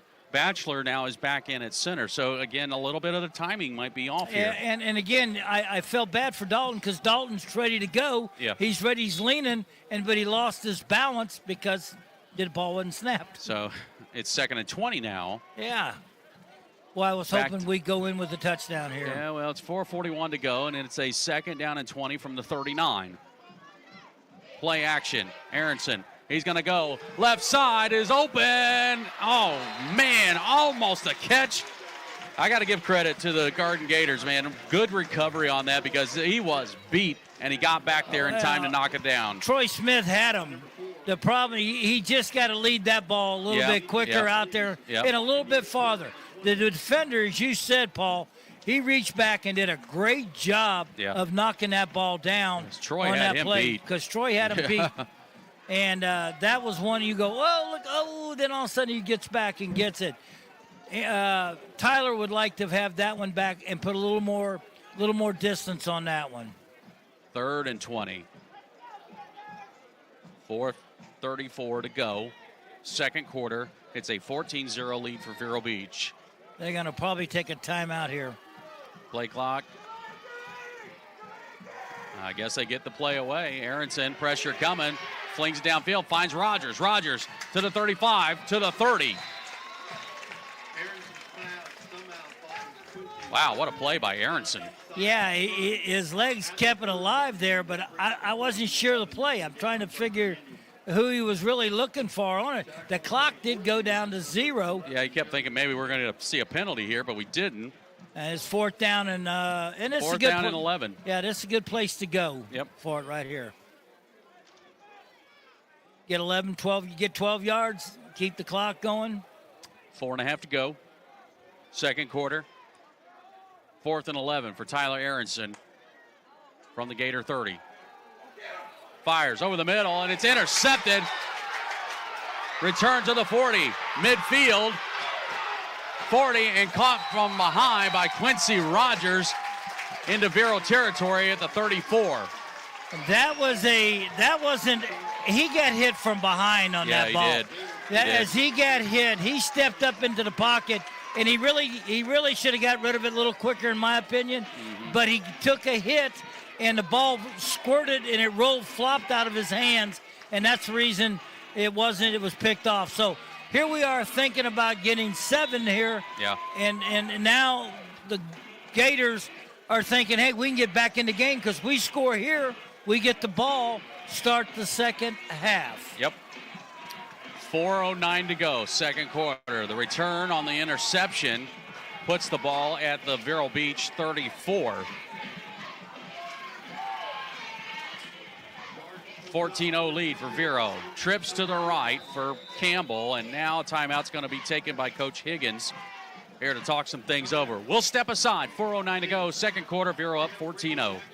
Durfee's Heating and Cooling, a longtime friend and supporter of Christian FM. Durfee's Heating and Cooling offers air conditioning repairs, maintenance, and new installations. Family owned and operated, serving the Treasure Coast area. Durfee's Heating and Cooling, 772-971-5884. The Fighting Indians rely on teamwork, and so does Christian FM. One of those teammates is Scott Sporting Goods. Scott Sporting Goods features an array of sporting equipment, including clothes and shoes. They're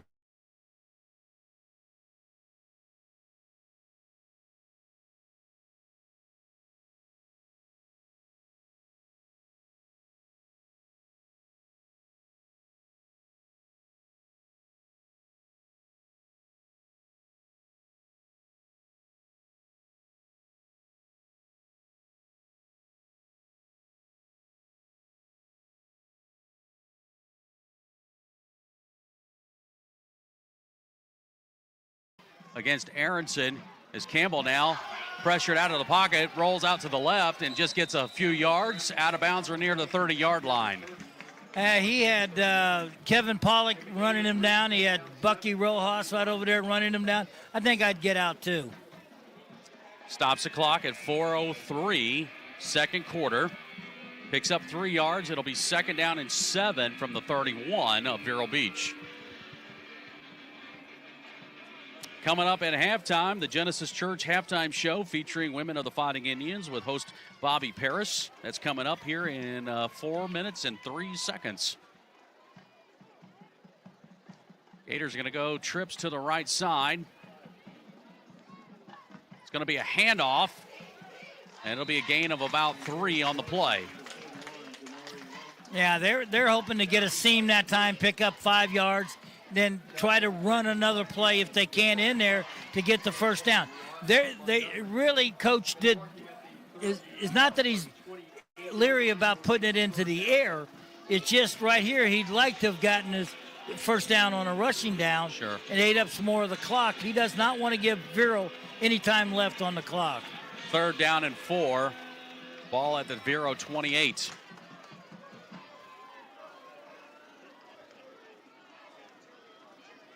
Play clock is at 5.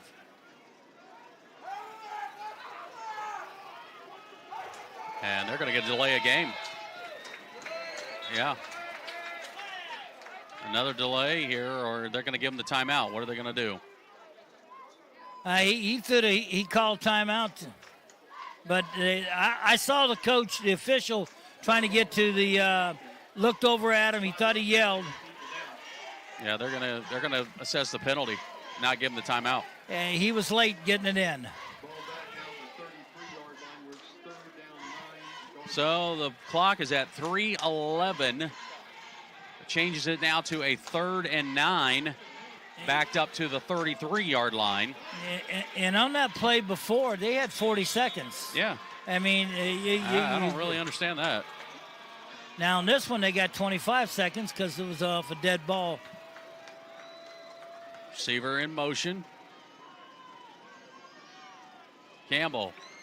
Pressure coming. He's going to get sacked. Down he goes. Kesney Brown gets in there again. The big guy. Kesney. Instead of Rudy, we ought to be saying Kesney. So the clock now continues to roll here, 2.5 to go, and it's a 4th down and 12-13. Ball spotted at the 37-yard line. Hey, I'm glad I'm not the only one that had trouble with Kesney's name. Martin O'Neill, the loudspeaker for the stadium, is calling him Kenzie and stuff like that too. 4th down and 13. Campbell, pressure coming again. And That's good it. job by Bucky. Bucky Rojas to chase him down and make the shoestring tackle. You gave Vero Beach 1 minute and 58 seconds left on the clock. The turnover did not hurt Vero. Good defense, good solid defense. Bill Mata's defense was active and alive there on. Now, you got to think about protecting the ball, and you got to think about not getting any penalties. So they'll spot it at the 31 of Vero Beach. 3 sacks on the night for Kesney Brown. Help the Indians there. See if they can make the most in 1:45 to go. Swing. Quincy. Got a couple blocks down the left side. Gets to the 40-yard line and out of bounds. He's going to be a 2 yards short of the first down, but he's out of bounds. It stopped the clock. 1:37. Indians have got 3 timeouts left, according to the scoreboard. I don't think they've taken a timeout. Other than the water breaks, I think that's it. Trips left side. Aronson. Quincy Rogers, handoff. Oh, big hole, and he gets into Gator territory to the 45. That's what you get when you spread it out. You've got everybody trying to cover your receivers, not to give up a big play. They leave the middle wide open. That's where you saw Quincy go. It's a first down. Aronson, again, handoff. Quincy, 40, and tripped up inside the 40-yard line. You'd be thinking timeouts here soon. Really timeout, because clock is at 1:06 and counting. I think he'll if he gets the first down here, the clock will stop, but he may take the timeout. It'll be a 2nd and 1. Aronson again. Rogers right side, 35, 30, and that'll be a first down. That little Timeout will be taken by Coach Jay here. Yeah. Stops the clock at 43 seconds, Gary. That wagon's getting tired a little bit. Yeah, Quincy, yeah, you can see that right there. he was he was like, okay, I got the first down. Yeah. Coach called timeout here. Exactly. I love it. I mean, you didn't see that giddy up and go. He carried the ball 4 times in a row, and he's got, 30 yards or so or more. And he is, okay, let's call timeout here. Little breather. You're seeing the explosiveness in him. I'm sorry. So he's got 8 carries and 53 yards on the night so far. So, yeah. Yeah, 20 or 30 of them are in this drive right here. Exactly. This is the biggest, largest runs he's had. 7-8 yard type runs here. Next week, the Fighting Indians will host Port St. Lucie. They're off to a great start on this season so far. Had a great season last year, and the momentum has carried over into this season. So the Jaguars will be here next week. Game time 7 o'clock. Our coverage begins at 6 p.m. with countdown to kickoff. It's first down and 10 at the 29-yard line of the Gators as we get set here with our offensive line. Indians first and 10, 29-yard line, 43 seconds. 43 seconds to go. Trips to the left side for Tyler Aronson and Jaquan Jean in the backfield. Jacobs, solo receiver on the right side. Aronson looking left. Now rolls out to his right, looking downfield. Fires. Whoa. And boy, he just fires into some white shirts there. Luckily, it falls incomplete. Yeah, he and Jacobs were looking at each other, and he was communicating. Jacobs wanted to go inside. Tyler wanted him to turn it up and go deep. He'd rather throw it downfield than throw it like that. But he threw it low where nobody could catch that. Second down and 10. Stops the clock on the incompletion at 36 seconds.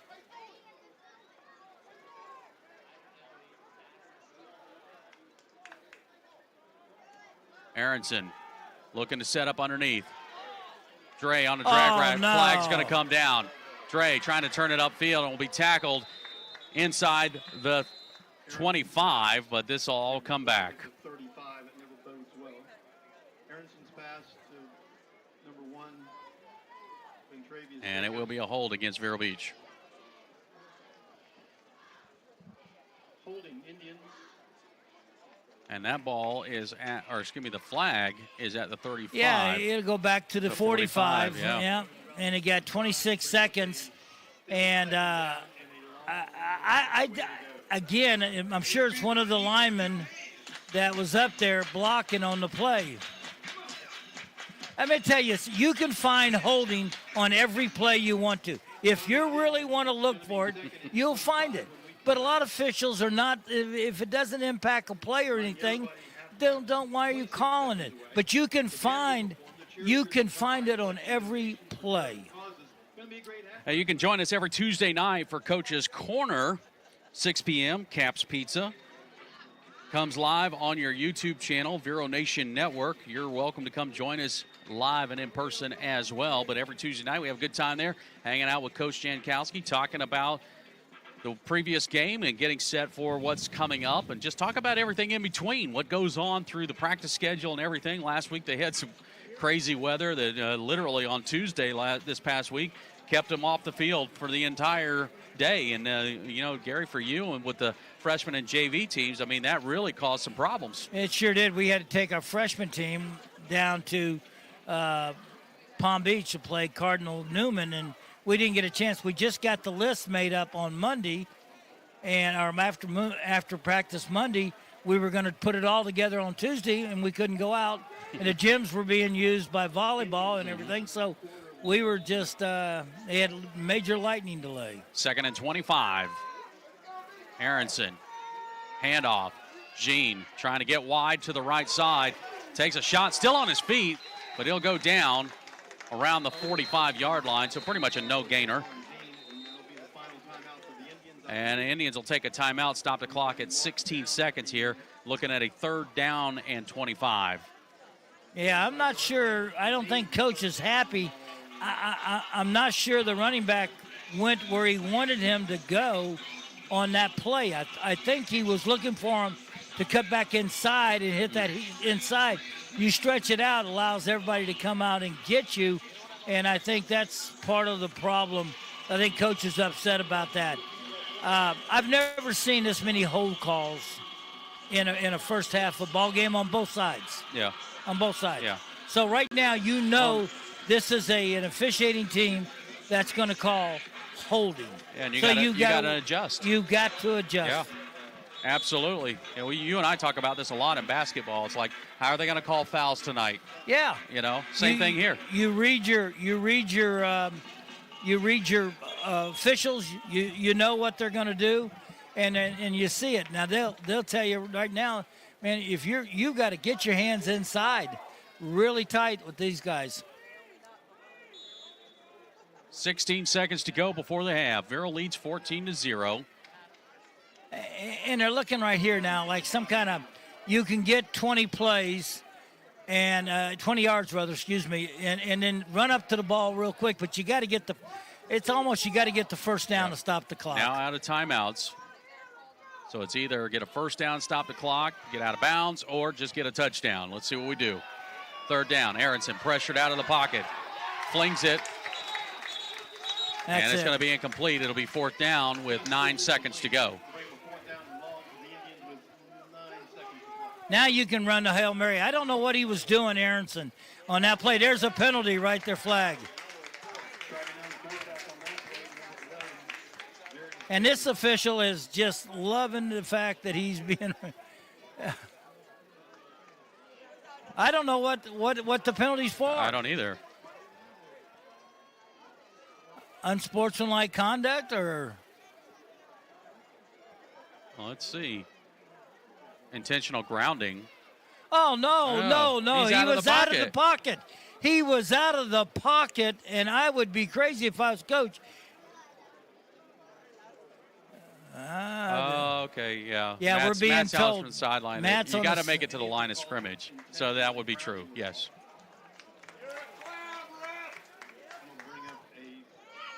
You got to make the line of scrimmage.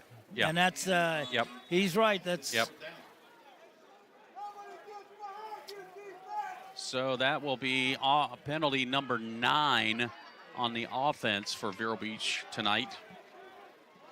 And on 4th down. I'd be pooch kicking this one. Oh, they jumped. Oh, no. How is there not a penalty? Over the middle.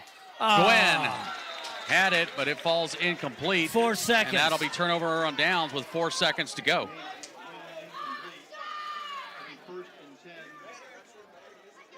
How did that official not say he did not break the zone when he leaned all the way across? He shook it off. He said, no. In his opinion, it wasn't. And from our angle, and of course we're homers, a little biased. Really? And I'll admit I'm a little biased. But I really thought he leaned over, and that would have boomed, But Gwen should have caught that. That's a drop bias. That ball hit him right smack in the hands. And he's got to make that catch. If he's not going to get the first down. No, but it gives a little more better field position. Yeah, and the clock will probably run out. Now they're going to throw Hail Marys. Campbell's going to set 3 receivers on the right side. Here comes pressure. Campbell, screen underneath for Stevens, and nowhere to go. What great pursuit by the Indians as Rojas able to track him down and make the tackle. How about Keyshawn Campbell? Oh, Campbell on that blitz over there. Yeah. Wow, yeah. Wow, Keyshawn. Hurried that throw up quite a bit. So it's a 14-0 lead for Vero Beach as they enter into the locker room. And the Fighting Indians will probably have a few things to talk about. Let's go down the sideline. Matt's got Coach Jay. Hey, Coach, how about that defense? Stellar tonight. Playing great defense, obviously against a very good football team. They've answered a couple different times where offensively we've just peed right down our leg. We can't stay ahead of the chains and, keep shooting ourselves in the foot. So we got to get some things cleaned up. And, I think the game was invented for 1st and 10, and it seems like we've been 3rd and 40 most of the night. It certainly has, but offense has been moving when they get the chance. Yeah. We'll see if we can get it cleaned up. Definitely. Thanks, Coach. All right, back to you guys. All right, thanks a lot, Matt. Obviously, there will be some interesting discussions going on in the locker room. So we will take a break. When we come back, the Genesis Church halftime show featuring women of the Fighting Indians will be coming your way. Vero Beach leading here at the half, 14-0. WSCF Vero Beach, Christian FM. Hi, Derek West here from the Genesis Church of Vero Beach. We are proud supporters of Fighting Indians football and Vero Beach athletics. We invite you to join us this Sunday at 9:15 for our services. If you can't join us in person, please visit us online at gcvero.com. Genesis Church of Vero Beach, place of love where honest men are known and unafraid to love the hardest stone. Visit us at gcvero.com. The Tripp family, GNC, and the Miracle Mile are crazy about the Vero Beach Fighting Indians and their fans. Joe and his staff have over 2 decades in the supplement business and know all about sports nutrition, along with vitamins, herbs, weight loss, and wellness products. GNC also offers meal replacements and testosterone support and tailors their products to meet individual needs. 562-2450. The Fighting Indians rely on teamwork, and so does Christian FM. One of those teammates is Scott Sporting Goods. Scott Sporting Goods features an array of sporting equipment, including clothes and shoes. They are also the ones that fit our Fighting Indians broadcast team with the Fighting Indians apparel. Located in downtown Vero Beach, 1407 20th Street. Their phone number is 778-0661. Thanks to Scott Sporting Goods. Welcome to the Fighting Indians halftime show, brought to you by Genesis Church. Here's your host, Bobby Paris. Welcome back for more of Women of Fighting Indians football. I have the distinct privilege of interviewing the moms of our varsity senior players. These athletes have worked very hard to reach this level of football. But if it were not for their moms, all these years getting them to practice, making sure grades are on target, nutrition, and so on, I'm not sure they would have made it. That's my opinion. So one of these moms I'm interviewing tonight is the beautiful, vivacious Nikki Paris. Welcome, Nikki. Well, thank you very much, Bobby. Okay, so this is about you. Nikki is the mom to Paul Paris, number 69, 6'4", 280 pounds. He is right guard. Paul is a big boy, a gentle giant off the field, but a force to be reckoned with on the field. And yes, folks, we don't just happen to have the last name, but he is my grandson. So it's hard to keep this interview to 10 minutes. But Nikki, like I said, this is about you. So tell us about yourself. Well, okay. So I moved to Vero Beach after growing up in Bowling Green, Ohio. I ended up going to Bowling Green State University and graduating from Bowling Green as well as physical therapist assistant school. And I moved to Vero Beach in 2001 for a job with Health South at the time doing physical therapy. And 2 years later, ended up meeting GT. So we have now been married 18 years and we have not only Paul, but we also have a daughter by the name of Addison who is almost 16. She is a sophomore here at Vero Beach High School, and she actually is a student athlete as well for Vero Beach. She plays varsity lacrosse. So she joined the varsity lacrosse team last year as a freshman. So we were very proud. As far as what I do right now, I am currently lucky to be employed by VNA. I am working in the hospice side of the Visiting Nurses Association, and I'm new there, but very happy to be there. I think that's great. And we are so blessed to have you in our family. And because we have such a large family, there's always something going on. Somebody's birthday, somebody's anniversary, something, wedding, baby being born. So that's part of our interest too. So You are extremely busy. How do you keep it organized with home and Addie's not driving yet, but soon to be, but carting her around. She's got travel, lacrosse and everything. So how do you keep it organized? Well, like I always say, we're in survival mode. So I actually said that Monday morning. Obviously we started school last week, but this was the first full week. So if it weren't for sticky notes and a dry erase calendar and, just kind of all keeping communication going and making sure that we're all going in different directions and ending up in the same direction in the end. We've got, Addison's not driving yet, so I am driving her. Thankfully, Paul's able to get himself, but I've got a husband that does the cooking, so that's a huge help, and I basically do the running. So we kind of do 50-50, and it all works out, luckily. Okay, and I want you to tell them how you get Paul up in the morning. You were a cheerleader all through high school, so you were an athlete too. So I would love to come over there some morning and just see how you do this. Well, you'd have to come very, very early, especially on Fridays, because they go to their breakfast.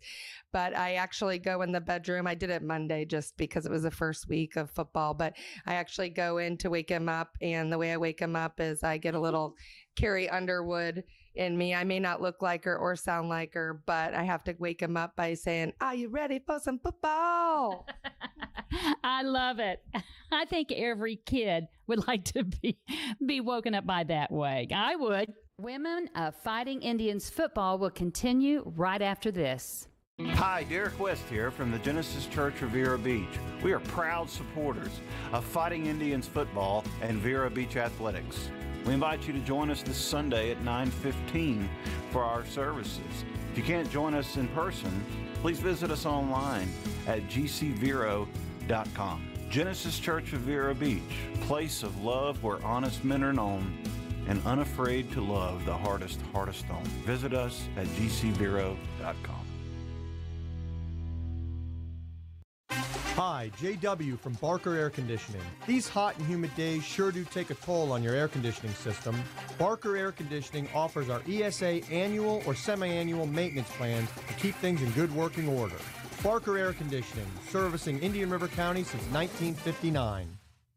Perkins Pharmacy in Vero Beach is glad to be a supporter of Christian FM and to help put Fighting Indians football on the radio. Owner Edwin Perkins and his staff are all big fans of the Fighting Indians, and they hope Coach Jankowski and the team have the right prescription for another winning season. Perkins Pharmacy is on State Road 60, right across the street from KFC. Their phone is 978-6470. The Fighting Indians Halftime Show is brought to you by Genesis Church. Once again, Bobby Paris. Welcome back. I'm Bobby Paris as we continue with Women of Fighting Indians football. I have the distinct privilege of interviewing the moms of our varsity senior players. One of these moms I'm interviewing tonight is the beautiful, vivacious Nikki Paris. Welcome, Nikki. Well, thank you very much, Bobby. So I know you had a really busy summer. You can tell with you and Paul, and you can tell us a little bit about that. It was. In hindsight, I wish I would have started it a couple years ago. But this summer, we kind of, the senior year snuck up on us. And so we decided it was time to really try to focus on getting him to some camps, getting him some exposure, getting him to see some campus tours, if anything. So we did. We did some local camps in the state of Florida. He went with Coach to a couple camps. And then I took him to Coastal Carolina, which was wonderful. I took him to Miami of Ohio as well. And we just tried to do as much as we could in a small amount of time and try to get as much exposure, and not only to boost his confidence, but to also, double in with him getting some college tours in at the same time. So it was a busy summer, but I don't regret one second of it. I think that's amazing because time does fly. So you have to capture as much as you can with them. I know that you have spoken to me about how great this football program is. Just tell everybody else. Oh, it's absolutely unlike anything I've ever seen before. Not only is the coach just very involved, it really is it's around the clock. It's all season. It's all year long, really. But the Booster Club is something really that stands out for me, and just all of what they entail. not only do they feed the players before the breakfast on Friday mornings, but they feed them after practice during the week, during football season. Every day they're feeding them, which is awesome. And I've actually gotten to be a part of that this year. Angela Banzoff is the president as of this year, and she's just got so many plans. She's been talking about what we should be doing for senior night and what we should be doing for the locker room and all sorts of secrets I won't let out, but she's going to do amazing things. And I'm just glad she's getting everyone involved. And speaking of that, all you have to do is call the high school or find out what her email is, or they can connect you with her. She's always looking for volunteers and just help. And it's a community effort, and it's fun. It really is. Okay, so I know Paul and Addie are good students. They're very focused. Thank goodness. And I always have been a proponent for the, you've heard me say this before, term student athlete, studies being number one first. If you could give advice to a student athlete's mom, what would that be? Well, first and foremost is just staying involved, knowing what they're doing, staying on top of them with their schoolwork, knowing who their friends are, just being, you don't have to be their best friend, like you said, but you want to be there for them, know that they can come to you, but just being very involved. That's my number one thing. They know they can come to me for anything, but I am very fortunate. I have two very wonderful kids. We feel very blessed. And so just my advice would be just stay involved, know what they're doing at all times if you can. I had one of the moms say, and this was, I thought, very profound. It is a parent's business to be in their kid's business. Don't think you have to be necessarily good friends with them. They have friends. They need parenting. You all, I give kudos to you and GT. You all are great parenting. You do great parenting. You're very engaged with your kids. And I see that in your friends' families as well. So that's so important nowadays. Nikki, if you could have a special day for just Nikki, what would you choose? That's a hard one. First and foremost, I'd probably say sleep in, and then there would definitely be a nap later on that afternoon. But no, maybe a little shopping. One of my favorite things to do is to head to Melbourne and hit up Rehab Vintage Market. And I may call you before I leave and say, hop on in with me. I know you enjoy it as well. So, but then I am coming home for a nap that afternoon. Okay. Don't call me, I'll call you type thing. Yes. Okay. Nikki, give a shout out to whomever you like. I would say I would love to give a shout out to all of my family that's not here. All of our family. We've got my family's in Kentucky and Ohio and Tennessee, and my mom is in Kentucky. She lived here for most of the kids' growing up years, and she moved up north to be closer to my siblings because they've got the younger kids now. So I would say to my mother, of course, to all of our family. I know your side will all be watching and cheering from afar. They mostly live in Georgia. So, I guess the shout out would be to all the friends and family that are not here in Vero Beach, but I know that they'll be cheering on the Vero Beach High School varsity football team this year. Okay, Nikki, this has been a real blessing to be able to interview you. We have waited a long time, and it's hard to believe that Paul is a senior. We're so wrapped up in football. Gary's up in the press box. You and I are in the stands. And UCF and just all kinds of stuff going on. And it is a busy time between August and December. Does he have any schools that he's looking at in particular? Well, of course, his dream would be to go to UCF where his dad and his uncle played. And of course, Papa does the color analysis there. So that would be his dream. But really and truthfully, just the love of football. He's excited to, go to the next level anywhere if he can. So really, that's his goal. And wherever he goes, we will definitely be there. Yes. Somehow or some way. All right. It is a blessing. And I have appreciated you coming and doing this interview with me because I know how busy you are. We will be sitting in the stands with you cheering loud and proud for number 69 and knowing our Fighting Indians will have a winning season. So we end this by saying, Go Fighting Indians! Hi, Derek West here from the Genesis Church of Vero Beach. We are proud supporters of Fighting Indians football and Vero Beach athletics. We invite you to join us this Sunday at 9:15 for our services. If you can't join us in person, please visit us online at gcvero.com. Genesis Church of Vero Beach, place of love where honest men are known and unafraid to love the hardest heart of stone. Visit us at gcvero.com.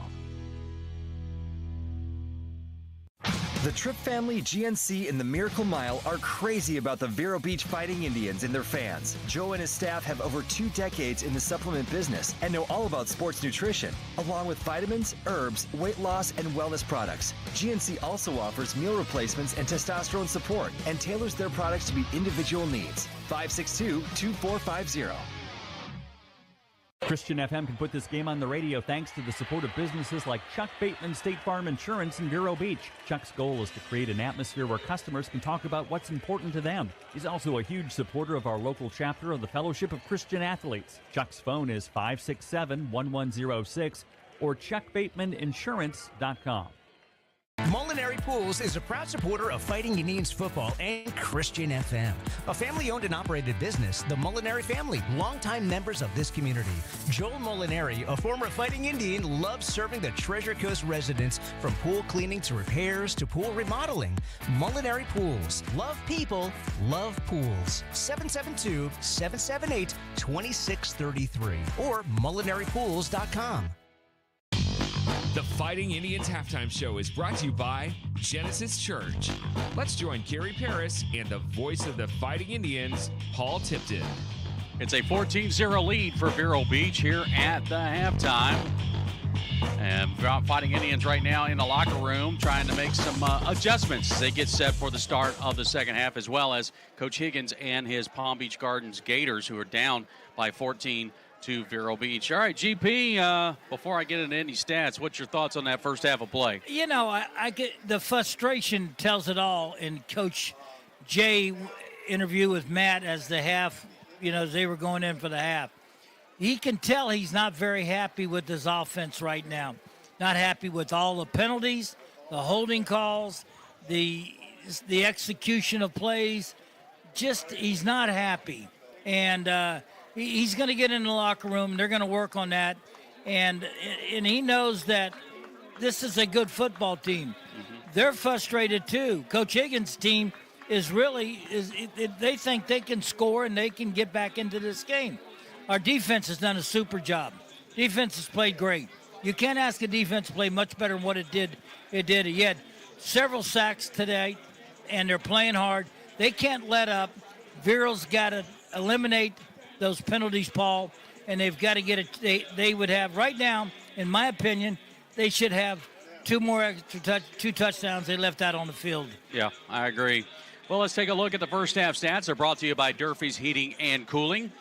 For the Palm Beach Garden Gators, it is a total of 29 yards of offense, 11 on the ground, only 18 through the air. Campbell is 4 of 5 for 18 yards. He's hit Stevens 3 times for 17 yards. They've got 1 first down so far in this first half of play.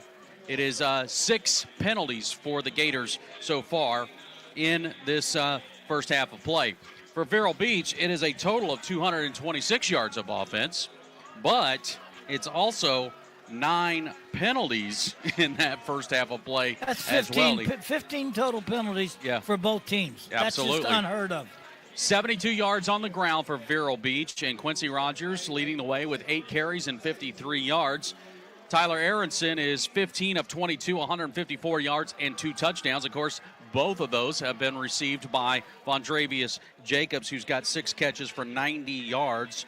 Rogers has got 6 for 34, and Woolard's got 2 for 16, and Jean's got 1 for 14 out of the backfield. 10 first downs on the night for the Indians, 2 turnovers, though, and, of course, those 9 penalties. But the most important thing is they're up 14-0. Couple of defensive stats for you. Kisney Brown having a heck of a ball game. He's got 4 tackles, 3 sacks. First half of play, folks.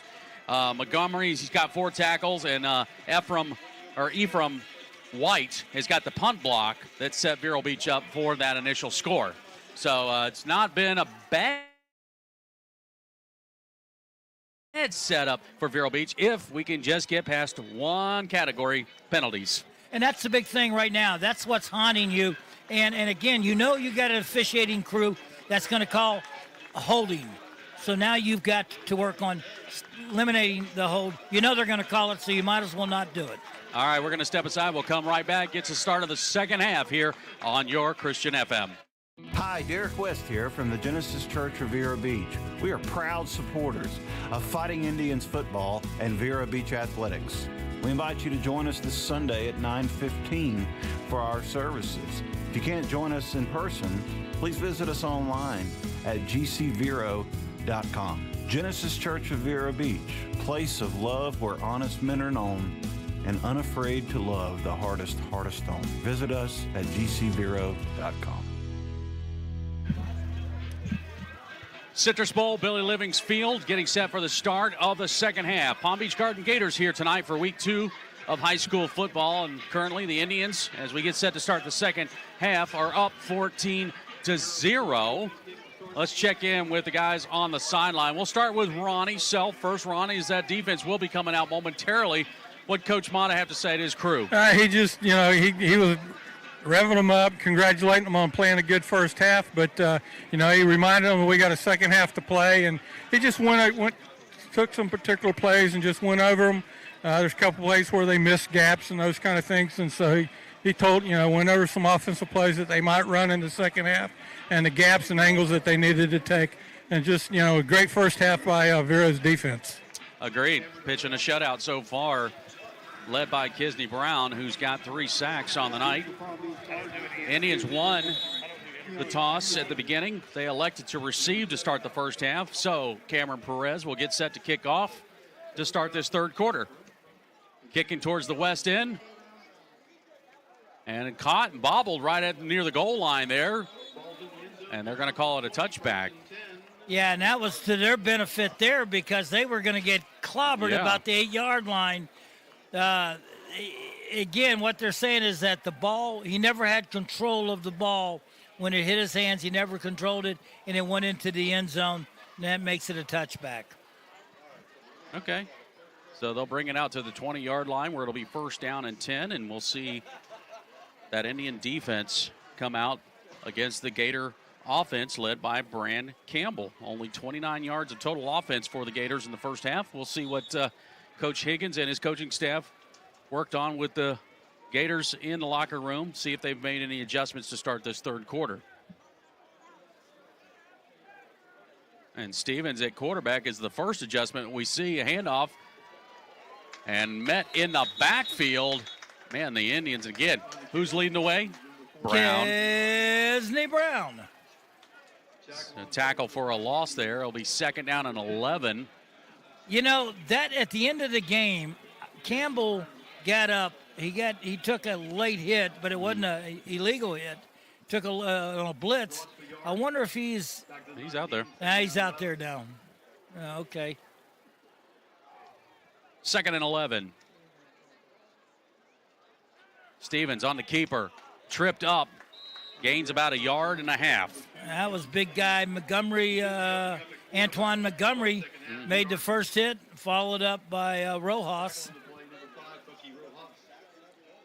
Makes it a third down and 10. Just started the third quarter. It's 14-0 lead. Next week, the Fighting Indians host the Port St. Lucie Jaguars. Game time 7 o'clock. Our coverage begins at 6 p.m. Countdown to kickoff presented by Caps Pizza. Keon Stevens at quarterback. He's got trips to the right side. Looking to throw, fires, has a wide receiver on the far side, but no go as good pursuit. Cameron Perez, I believe, gets in there. No, that was Bucky Rojas. Is that Rojas again? Yeah. Okay. No, that's Perez. It was Perez. All right. Well, we got a second here. Let's go down the sideline, check in with Matt. Guys, I got a shout out right there. That Cameron Perez, that was such a great read, open field tackle from the safety position, came over about 20 yards and made the stop that kept him from getting the first down. Great job by Cameron Perez. That was the backup quarterback last year, now playing safety. That was a great hit. At first I thought it was Bucky because he wrapped him up. Ooh, high snap, but collected. Punt is away. Good job to get the punt off. takes a Vero bounce as it goes the other direction. And it'll be down around the Gator 41 or 42 yard line. All right, let's go back down sideline, check in with Matt. What Coach Jay have to say? Frustrated coach, both not just Coach Jankowski, but Coach Willis also at the offensive line. And partly because they went over everything, and they have not, being the Gators, have shown them anything that they did not go over. And it's a little frustrating because when you know the young men have the talent to do it and they're not doing it, that's when it's frustrating. If you're getting beat, you're just getting beat. But we've got a really good offensive line, and they expect them to do much better this half.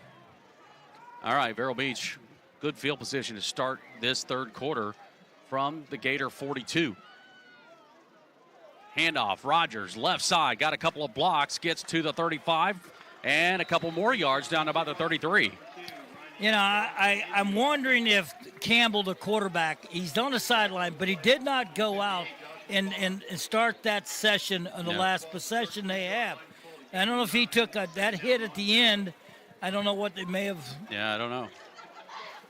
Pickup of 9, 2nd and 1 for Vero.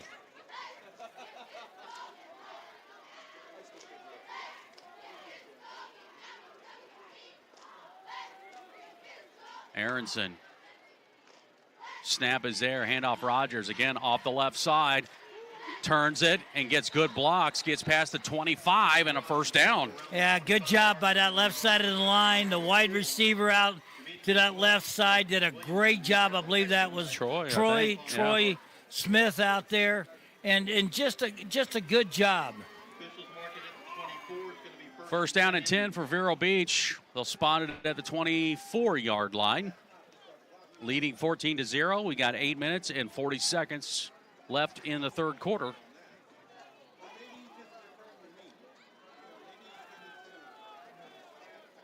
Twin receivers to the right, a single to the left. Aronson, handoff, Rogers, right side, past the 20-yard line. They're just playing some smash mouth football right now. They're going after those positive yards. Anytime you can get 4 or 5 yards on your first play, that's a solid. That's solid, and that gives you that's what they call that, positive yards. Pick up 5 on that play. 2nd and 5 at the 19.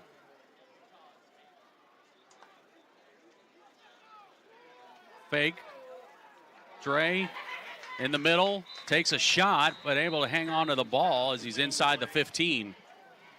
That was a high thrown ball, but I tell you what, he's down. He took a shot, Dre did, on that play. Yeah, and he's still down.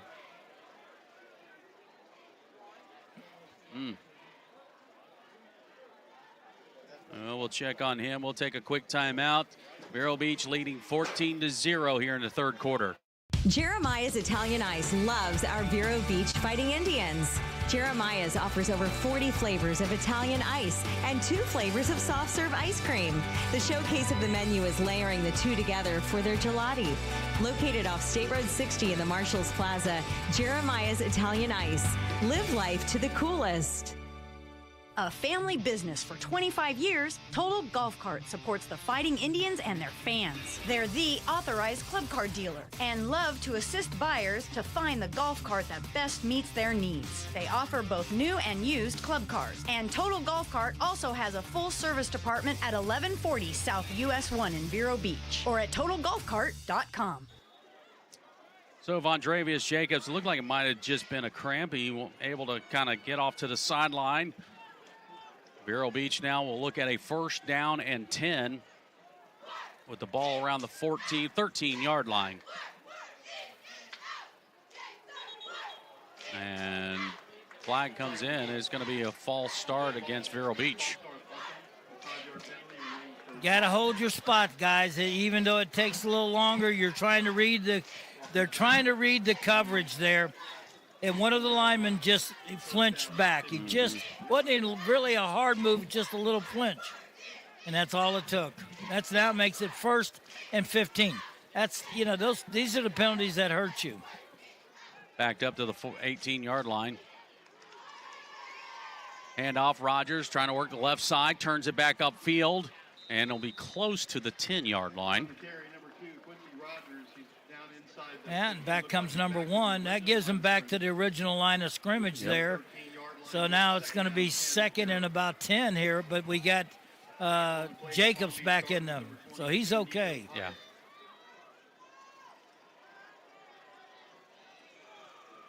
Twin receivers to the right, single to the left. Indians have liked this formation so far here in the third quarter. Play action, screen underneath Jacobs. Jacobs turns it up the field to the 10. And out of bounds just inside the 10 again. He's hobbling a little bit. He's dealing with a cramp was what we're being told. Yeah, he is. He's got to go to the other side. He's got to, you know what? I hope it's not that hamstring. I just saw that, Gary. I do not like where he put his hand on that back part of the leg. Tackle on the play for number 10, Deshaun Butler for the Gators. Dre trying to get off the field. Yeah, he has to go to the other side. Yeah, you got to go to your sideline. He went off on the Gator sideline. So it's going to be a 3rd down and 5, ball at the 8-yard line. It's big down here. Yep. Handoff, Rogers stretching out right, cuts it back into the 5, turn it in, touchdown, Quincy Rogers. That was a drive that they needed right there. You hold the team, you make them punt, their possession, they don't do anything with their possession. They punt, they give you halfway decent field position, and then you just crank it up, and you did mostly running on that play. You did. And Quincy. So there was a flag down, but it came after the score, and it Personal might foul. be a foul against the Gators. And that could come against the kick on the kickoff, maybe, because it was a dead ball foul. Right.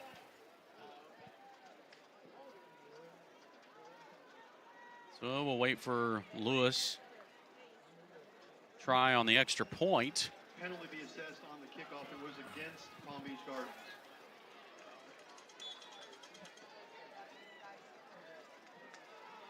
Lewis puts it up, but he goes wide right. So it makes it 20-0, middle of the third quarter. Vero Beach on top. Christian FM can put this game on the radio thanks to the support of businesses like Chuck Bateman State Farm Insurance in Vero Beach. Chuck's goal is to create an atmosphere where customers can talk about what's important to them. He's also a huge supporter of our local chapter of the Fellowship of Christian Athletes. Chuck's phone is 567-1106 or chuckbatemaninsurance.com. Hi, JW from Barker Air Conditioning. These hot and humid days sure do take a toll on your air conditioning system. Barker Air Conditioning offers our ESA annual or semi-annual maintenance plans to keep things in good working order. Barker Air Conditioning, servicing Indian River County since 1959. The Tripp family, GNC, and the Miracle Mile are crazy about the Vero Beach Fighting Indians and their fans. Joe and his staff have over 2 decades in the supplement business and know all about sports nutrition, along with vitamins, herbs, weight loss, and wellness products. GNC also offers meal replacements and testosterone support and tailors their products to meet individual needs. 562-2450.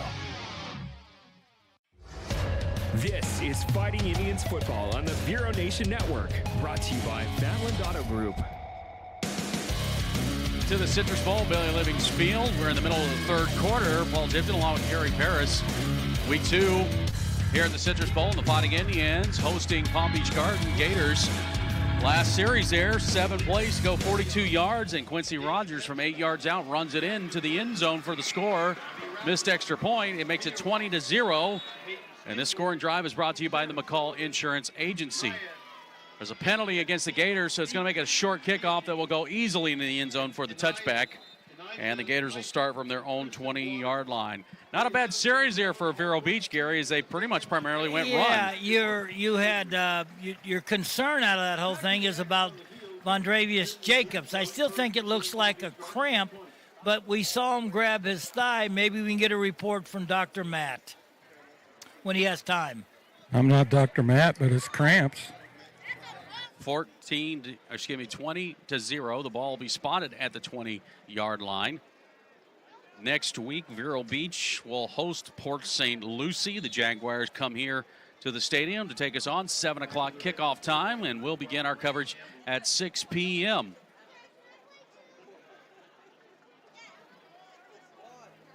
Fran Campbell back at quarterback, is going to fire, finds his receiver, spins out of one tackle down to 30 to the 40 and out of bounds around the 45-yard line.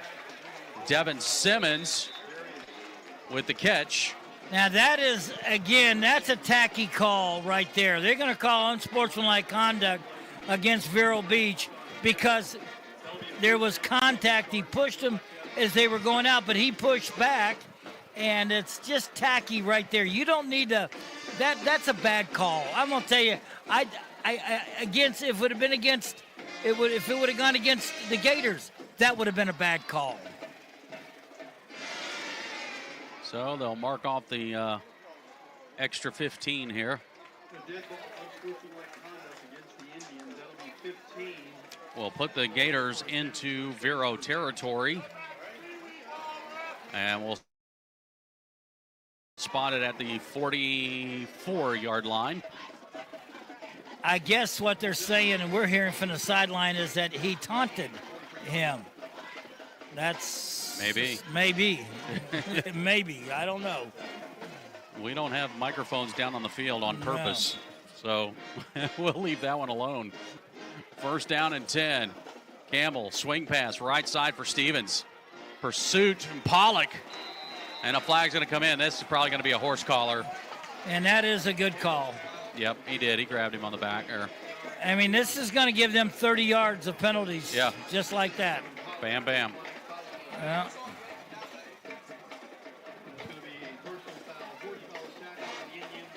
So last week, Palm Beach was in, when I watched the film, Gary, they played Atlantic. The first half, Atlantic really dominated them. But then in the second half, it was a different Gators team. Well, but because they got 3 different turnovers. Yeah. They had 2 fumbles and an interception, and they capitalized on them. Now you start seeing these penalties that are putting them in good field position. Yeah. You kind of go, uh-oh. Move the ball to the 27 of Vero Beach. First down and 10. 6 minutes go, third quarter. It's a 20-0 lead for Vero. Quick pass, left side. So to 25, 20, 15, and out of bounds near the 10. Simmons again. Yeah, you know, I saw that. You saw that. I wonder what the athletes out there on the field, when you had that little triangle like that setting up, you know that was going to be a screen there. Spotted at the 12, first down and 10.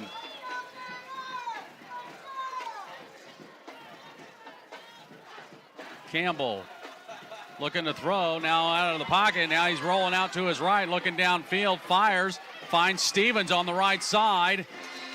And Stevens able to get inside the 10. You just kind of feel a little change here, Gary.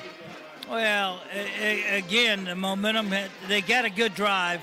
They got those penalties, those 30 yards of penalties. I mean, that'll hurt anybody. Yeah, it will. But you give a team new life.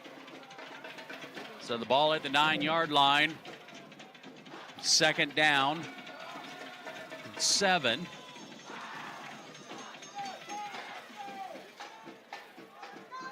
Campbell, play clock is at 7. He's got trips to the left side. Play clock's at 2. They just get the ball off. Campbell scrambling. Flag comes in. And Campbell's going to go down. He'll lose his helmet. What pursuit by the Indians. And Rivers leading the charge there. Well, we know there's a holding call. And the face mask. Yeah, it's Campbell comes out of there a little gimpy.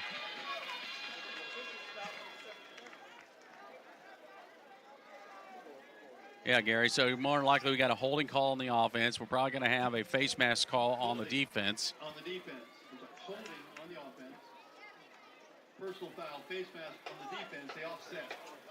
So we call that a do-over. Yeah. if you are Campbell, you sure like to think that, because he came away limping on that deal. He did. Now, he's tough enough. He's probably back out there. Yep.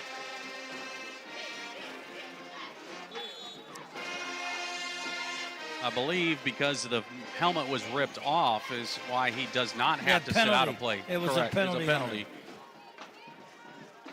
So it's going to be 2nd down, 7 from the 9. Stevens in motion. Pass to Stevens, left side. Flag comes in. Stevens inside the 5. This is going to be a flag against Gators. It's going to be a holding call, probably. Yeah, it's going to be a push in the back, I believe. They're going to call their big wide receiver, number 81, on that one. Simmons, as he's saying, he's putting his hands up like, well, that's not, I didn't do that. So that'll push the Gators back. And another try at 2nd down. Well, you would have thought this is a preseason game with all the flags. Spotted at the 15. 2nd and 12. Gators going to go with trips left side, a single on the right. Pump fake. Campbell, now pressure coming. Fires. Intercepted! No! Oh, and he drops it. Wow, what a good break on the ball. That's White over there. Oh. He made a great break, and he dove for it. I thought he had it, but when he hit the ground, it bounced out of his hands. 3rd down.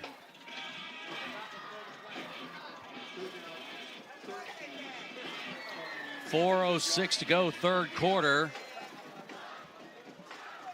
3rd and long for the Gators, who are down 20-0. From the 15. Campbell's got 4 receivers, 2 on either side. Pressure coming. Montgomery's there, and he's going to go down with a sack. How about that? Antoine Montgomery. Man, that is possessed. That man was possessed to get that sack. He sure was. He was determined to do it. Now they're going to try a long field goal here. Yeah, he was kicking them pretty good out there in practice. This will be a 39-yard field goal. Yeah, Tucker is going to line up for the field goal try. Now, they need to hurry up because they got 15 seconds on that play clock. Now at 10. 39-yard try. And Vero's going to take a timeout. Wow. I think Vero saw something they did not like on this setup there. I'm not sure they were going to get that kickoff in time. Wow. 3:17 to go. It's 3rd quarter. Looking at a 39-yard field goal attempt by the Gators, who are down 20-0. Wow, what a play by Montgomery. Wow, did you see? I mean, he was determined. Oh. I mean, he was like, I got a mission. I'm going to do, and I'm going to do it, and I'm going to get back there. And guess what, quarterback? You belong to me. And that's what he did. Yeah. He is that kind of. That was impressive. That was very impressive. You're right, Don. Don, our statistician said that was so impressive. He's unbelievable.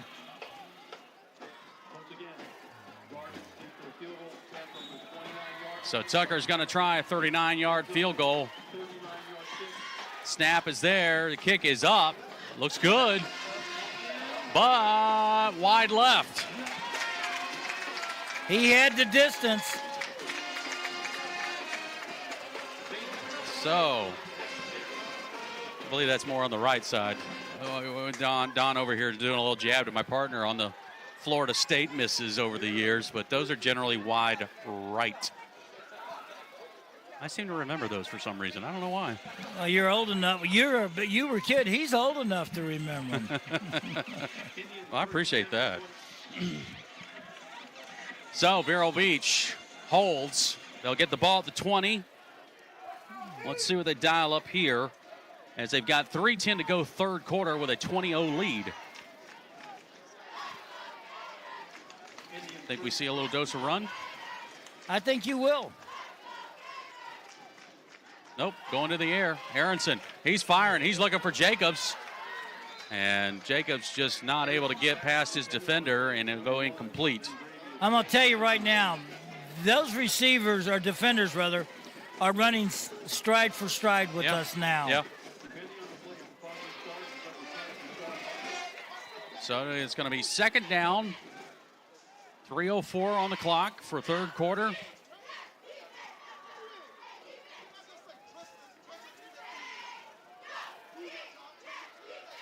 We'll see Woolard come over on that right side. So they're going to go trips right side, a single to the left.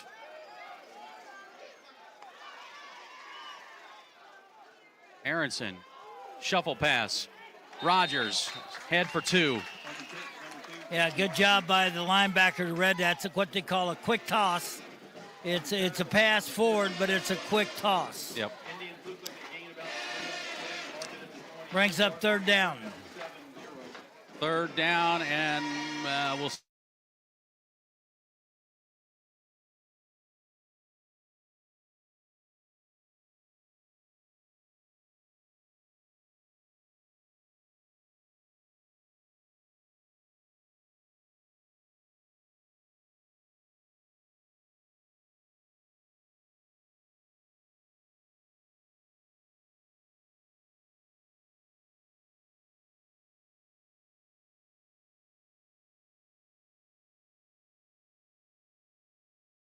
getting out there making their tackles, and how about Dalton Jordan making the blocks, rather. That was a great screen pass. Great job blocking by that offensive line. So far, Chase Stevens, back-to-back weeks, pancake chain. He might be getting it again after that block. First down. Aronson, pump fake. He's going down the sideline. Wide open is Woolard. Oh, no! And Woolard just let it off his fingers. He's only a sophomore, but he plays bigger than that and older than that. He ran a great route, and really, honestly, nobody feels worse about it than he does right now. Actually, that is not Woolard. That is Taylor, Chase Taylor. Oh, is that 85 instead of 89 out 89? there. Yeah. Wow, that was innocent. Woolard was down that sideline, but Chase was out there. Chase made a catch last week. Chase needs a couple of defenders right around him. That's what he needs. Wide open doesn't work for him. Second down and 10. Handoff going around as Jacobs gets it. Turns it upfield to the 40, 45, and near midfield on a first down. Little Statue of Liberty type play where you fake the handoff and just stand back there and just hand it to him behind your back. So the legs looking pretty good there on that run by Jacobs, who picks up 16 on that carry. Clock continues to tick here in the third quarter as we hit 1:35 to go. It's a 20-0 lead for Vero Beach at near midfield on first down. Rogers, left side, getting a couple blocks behind Stevens and able to pick up about 7, maybe 8. He had his hand on the back of Stevens, and he's pushing him. Go, go, go, go, go, go. Picks up 9 yards. I thought he was hiding behind him. Yeah, well, he big guy, Chase Stevens. Yeah. Pick up a 9 on that, make it 2nd and 1 at the 42.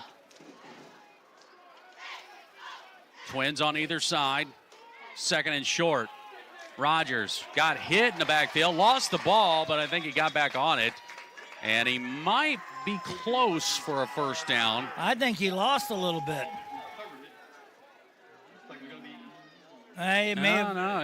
It's right at the line. Yeah, he fell forward on that. That's no gain. Third down. That's 2 down territory. Well, yeah, it's 3rd down and 1 here, so 30 seconds to go, third quarter, 3rd and 1. Good to see Quincy back. Yes. Aronson trying to step up in the pocket, gets hit. He's trying to battle his way out of it, but he's going to go down. Bad call. I mean, a bad situation there. You know, when I say that is that you can't back up and take a sack on a play like that. Yeah. what you do is you try to get rid of it, throw it downfield, because now it would have been 4th and still 1. And now you look what you done. You got a sack, and now it's 4th and 6. And Lenny will work with him on that. That's just a learning process that, let it go. Don't rather have an incomplete on when you need 1 yard than a sack. All right, I was about to say, I don't know why the clock was stopped, but they're waiting for the whistle. The clock will stop. They may just let this clock run out and go to the fourth quarter for a 4th down and 6 situation, and in fact, that is what they will do. So Vero Beach added 1 touchdown in that 3rd quarter to make it a 20-0 lead over Palm Beach Gardens. 4th quarter is coming your way. This is Fighting Indians football. Hi, JW from Barker Air Conditioning. These hot and humid days sure do take a toll on your air conditioning system. Barker Air Conditioning offers our ESA annual or semi-annual maintenance plans to keep things in good working order. Barker Air Conditioning, servicing Indian River County since 1959. A septic system is only as good as the installation and maintenance. Reliable Septic is the name known along the coast for being the professionals who install and service these systems for both residential and commercial uses. They'll determine the on-site needs and design considerations for a complete wastewater treatment system, thanks to Reliable Septic Service. 772-562-4242. WSCF Vero Beach, Christian FM. This is Vero Beach Fighting Indians football on Christian FM. Let's join Gary Paris and the voice of the Fighting Indians, Paul Tipton. Well, hey there, Vero Nation. Thanks for joining us here tonight. Week 2, Fighting Indians hosting Palm Beach Garden Gators. And as we enter the 4th quarter, Vero Beach leads 20-0. And Vero Beach will be looking at a 4th down and 6 from the Gator 47. I'll put you become the analyst here. What would you do here? I would send Jacobs down the sideline on a go route and let Aronson just throw it to him. On 4th down, punt it. I would punt it. That's me. I think right now I'm up 3 touchdowns. I'm a disciple of Lenny Jankowski. We don't punt. Okay. Trips on the left side.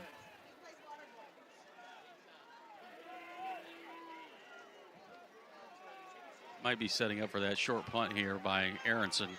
Yep. Quick punt, and it is a good one. It's going to hit near the 10-yard line. Takes a good Vero bounce inside the 10 to about the 7.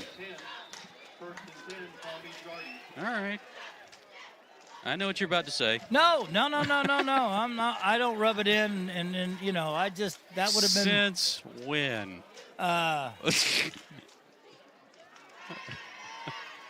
mean, it's a little late for a New Year's resolution, man. I'm the play I'm really upset on is taking the sack.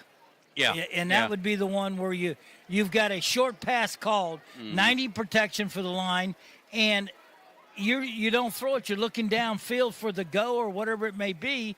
That one bothered me more than anything so far tonight, and because then it made it 4th and 6 or 7 yards, and instead of 4th and 1 if you would have missed. All right, so Indian defense back out. Campbell at quarterback. Quick pass right side. And the pursuit by the black shirts tonight has been phenomenal. It'll be about a 4-yard gain on the play, but the Indians are trying to get all 11 hats on the ball. They're using those screens like that as an extension to your running game. They're getting it out wide, letting a couple receivers block. That's 4 yards is like getting a 4-yard run right there. Yep. 2nd down and 6. They're going to go 3 receivers left, single on the right. Pressure coming. Bacon's got him in the end zone. They're going to say at the 1. How about Matt Bacon on that play? Yeah, Matt got a great release that time to the inside, and he was on top of him. The quarterback tried to spin. I thought it was about the 1-yard line. I think that's a favorable mark. Yeah. I don't think he made the end zone. Good news for the Gators is it's not a safety. Bad news, it's 3rd down and your back is up against the wall here. Yeah.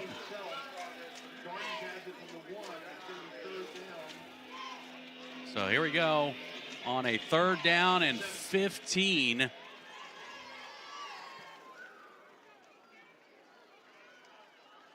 Campbell, handoff. Oh, good job by the back to get close to the 5-yard line. And the reason he did that was that now you got a little room to punt. Mm-hmm. They were playing a punt situation. It's going to be interesting, Gary, because Ephraim White he's blocked one in the first punt of the game, and he has been close tonight. Very close. What do you say? He's due for 2? Might be. I guarantee you they're going to have 2 guys on that guy, number 11. Number 9, it looks like he might slide over. Tucker's waiting for the snap. He's at the back of the end zone. And it is a good punt. Caught at the 39.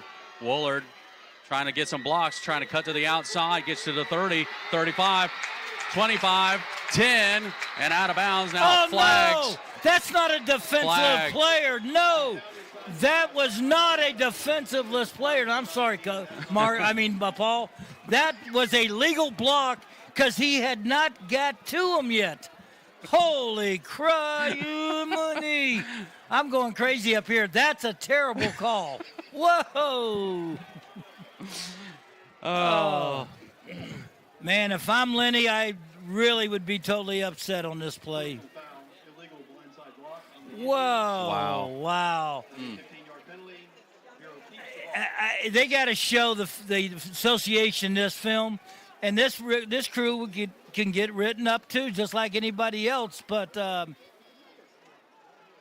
man, he was not even with them, not ahead of them.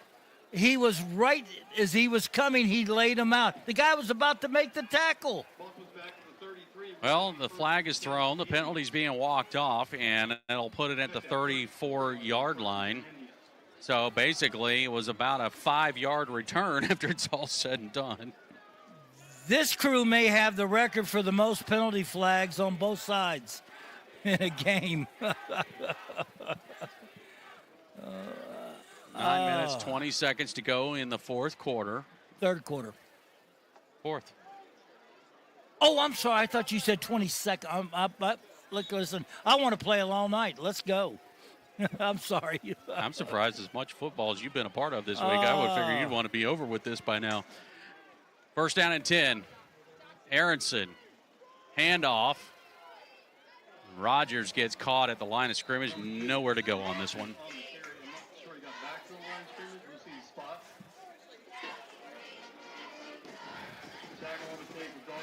So you got Rogers and Jean in the backfield. Rogers is going to come out for a bit. Woolard's checking back in. Jean will stay in the backfield. Jacobs over on the far side. Smith on this near side. Woolard and Rojas. I got to apologize to my 93-year-old mother-in-law who's listening to this game. And I tell her, Beverly, I'm sorry for my getting upset. 2nd and 11. Aronson pressured out of the pocket, scrambling and trying to make the most out of it. Out of bounds near the 30. On the scramble. She would tell me, Gary, you need to calm down. She's a big fan. She listens to us every week. And thank you for your support. But and I apologize for losing my cool there to her. We may have to talk to Jake Kendall about having a constant booth cam in here so people can see what this looks like. 3rd down and 8. Play action, set up for a screen. Smith's got it, trying to get around the edge to the 30, 25, and out of bounds around the 20. He's got a 1st down. That is a good use of a block and good use of speed. That was a great catch and a great throw. He let everybody get in on him and threw it out over there and made a big, nice cut to the outside. That speed is unbelievable. 8:21 left, 4th quarter. Yes, it is the 4th quarter.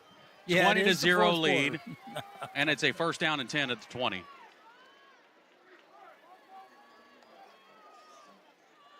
Aronson looking. Rolling to his right, still looking. He's going to fire, looking for a receiver. Oh! Went up, brought it down. No, he couldn't hang on to it. He was looking for Jacobs. And we got an injury by one of the Garden Gators near the line of scrimmage there. Well, that was a great effort by Jacobs. Yeah, it and was. the only place he could have caught it is where he threw it. Yep. Well, he put it in a spot where it was just going to be Jacobs that catches that. The only one that was going to catch that was Jacobs. Yep.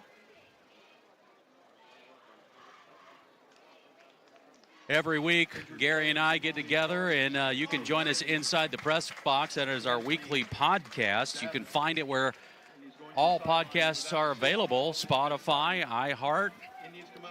You can find it, anywhere you can find podcasts, that it's available there. And it'll be interesting to talk about this game and Gary's meltdown. I just don't think that's a great call. I just really thought it was timing. I think everybody got that. Yeah. Well, you guys saw it. I didn't get much support from you guys. 2nd and 10. Oh, we're always here for your support. Keeper by Aronson gets to the 15, pushing his way to the 10-yard line, and that's a first down. And Aronson's helmet comes off, so we'll have to do a quick personnel change here. Jake Whiteley will come in for the play. Good run by Tyler. And it was good. He read the play really well. And that one, you got to like it, his athleticism and his intelligence. Man's a young kid, just a junior. Just a junior. 6'3", 210. Yeah, junior. Can you imagine what he'd be like next year? He's going to be all this education, this offense. He'll know it well. And 1st and goal from the 10. Whiteley has Gene in the backfield. 4 receiver set. Twins on either side. Play clock inside 5. Jake asking for the snap. Hands off. Gene off the left side. Push to the 5. Gene pushing to the 2. Did he get there? No, he's going to be shy. I really felt Jake was trying to, come on, give me the ball. Give me the ball. He saw that clapping play clock. that in. That play clock was counting down. It was like, man, you better hurry up and snap this ball. I don't want to have to go to the sideline and tell Coach Jay why we didn't get the snap off. It's 2nd down and about a yard to go now. 2nd and goal. Another handoff. Gene, right side. Touchdown. Jaquan Gene. Touchdown,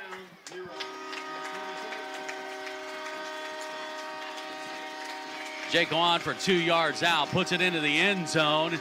And the Indians put 6 more on the board. That was a good drive down the field. They've had 2 excellent drives here in the second half, where they ate a lot of the clock up and they took it right down the field. That's what you want from your offensive line. They came out a little fired up. Well, now a flag. Surprise.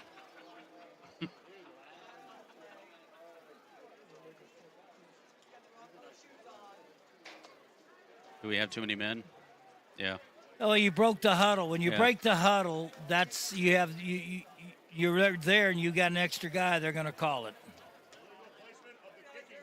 5-yard penalty on the Indians.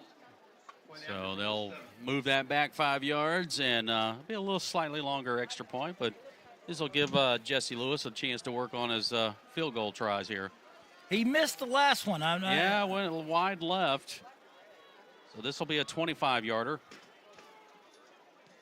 This one looks solid. 27-0, Vero Beach leading late in the 4th quarter. The Fighting Indians rely on teamwork, and so does Christian FM. One of those teammates is Scott Sporting Goods. Scott Sporting Goods features an array of sporting equipment, including clothes and shoes. They are also the ones that fit our Fighting Indians broadcast team with the Fighting Indians apparel. Located in downtown Vero Beach, 1407 20th Street. Their phone number is 778-0661. Thanks to Scott Sporting Goods. Hi, JW from Barker Air Conditioning. These hot and humid days sure do take a toll on your air conditioning system. Barker Air Conditioning offers our ESA annual or semi-annual maintenance plans to keep things in good working order. Barker Air Conditioning, servicing Indian River County since 1959. 34 yards, 7 plays, a 2-yard run by Jaquan Jean. And it is a 27-0 lead for Vero Beach. And this drive brought to you by the McCall Insurance Agency is Perez with the short pooch. Bobbled, but the return to the 25, to the 30, and near the 34-yard line.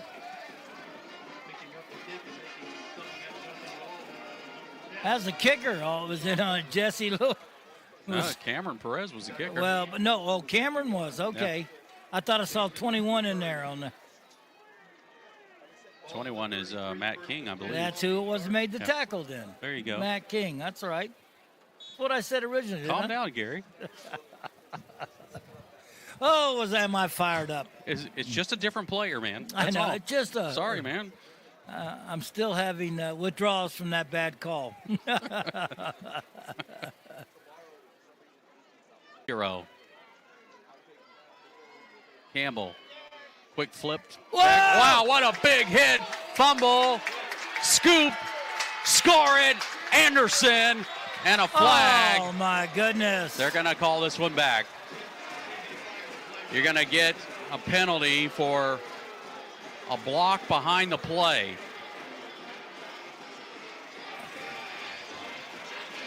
Elijah Anderson, a.k.a. Xbox, with a big hit. Dislodged the ball, scooped up the ball, scored it. Now, I don't know, Gary, are they going to count the touchdown or are they going to call it back because of the penalty? They can't call it back because it was behind the line. It was already, it already had happened. The play had already happened, so it becomes now an exchange of down. The possession has gone to Vero, so anything on the behind that is different. Wow, what a hit. Touchdown, all right. So the foul is actually on Palm Beach. There you go. Thank you. Thank you, guys. Thank you for giving that to us because I was about to go off on the air. I didn't see that. That guy was guy leveled our guy. I guess now we're going to have to, and another flag comes in. Oh, they're waving it. Okay. He's just getting some practice time in. So it's going to be on the kickoff, I believe. Man, what a hit. What a hit that was. So, it was about a 30-yard fumble, scoop, and score for Elijah Anderson. As Lewis puts it through the uprights. And now, all of a sudden, it's a 34-0 lead for Vero Beach. A family business for 25 years, Total Golf Cart supports the Fighting Indians and their fans. They're the authorized club card dealer and love to assist buyers to find the golf cart that best meets their needs. They offer both new and used club cars. And Total Golf Cart also has a full service department at 1140 South US 1 in Vero Beach or at TotalGolfCart.com. Air Docs of the Treasure Coast, cooling specialists, are Fighting Indians football supporters. They know how important it is to have a cooling system that can stand up to our Florida heat. Air Docs offers a full range of cooling and heating services, including repairs, tune-ups, and systems maintenance. Online at airdocsac.com and Facebook. Well, Elijah Anderson comes up from his safety position and absolutely puts a monster hit on the Gator running back, dislodges the ball, and picks up the loose ball, scores it from 30 yards out, and Vero Beach has got more points on the board. It's now 34-0. You heard that hit all the way up here. I mean, it was just a little handoff to the outside to the running back. He started to break outside, and then you could see Elijah Anderson come flying up there. I thought he was going to make the hit. He leveled him. Gary, he just leveled him and scooped it up. This young man is 5'8", 150 pounds. Well, he played like 6'2", 240 pounds. He sure did. And he's just a junior, folks. Well, his family, he comes from a string of great, his brothers and all like that were great ball players. Playing that same position. So there was a penalty against Palm Beach on the fumble return. And that's why now they're going to mark this off on the kickoff, and Vero Beach will kick from the Gator 45.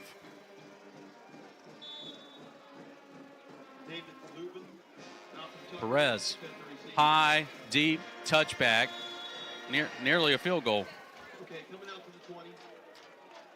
Next week, right here at the Citrus Bowl, it will be Port St. Lucie. Congratulations to the Jaguars. They won earlier this week as they played a team from Colorado, which was their 4A state champs. And Port St. Lucie, Gary, I mean, this is a program that has struggled for years, but the last season and now a couple of games, man, they are riding some kind of momentum. I agree. I like that. I didn't realize, I don't know who they were playing from Colorado. I know that somebody local in this area, I don't know if it was Sebastian or somebody else, played a team from Golden, Colorado, and they won. They won that game. They won their game in that tournament too. I'm not taking anything away from anybody. I just don't know anything about Colorado football. First down and 10 from the 20. Campbell pump fake. He's looking to go on a go route. Looking for Tucker down the sideline. It goes incomplete, and it'll bring up 2nd and 10. Yeah, how about a great job that time by Pierce. Voltaire Pierce stayed with them stride for stride there. Yep. 6:34 left in the game, and I can't get over that hit by Anderson. It's 34 to nothing, and wow, that's got to be your Scott Sporting Good player of the game and the hit of the game. 2nd and 10 from the 20. Campbell, quick one over the middle. Finds Stevens. Stevens pushing to the 35. He'll have a Gator first down. What's neat about this now, they got so many new faces out there, and they're having a chance to play a lot of people here. And that's what you want. That's what you want to see. You like get everybody in. You got a 34 to nothing lead. And if they'd made that extra point, well, they wouldn't have. I was waiting for you to say that. 35. I was waiting for that. That's okay. We Another meltdown coming, folks. Watch out. Quick one. Right side for Tucker to the 40, 45. Close to midfield. Another first down for the Gators. And these young kids, these are sophomores and some juniors. They get a chance to get out there and see what game speed is like against this kind of competition. Now, they're playing their number ones, the Gators are. Right now, we're like 3 deep. First down and 10 from the Gator 49. Campbell looking left, fires over the middle. Oh! Nearly intercepted. Wow.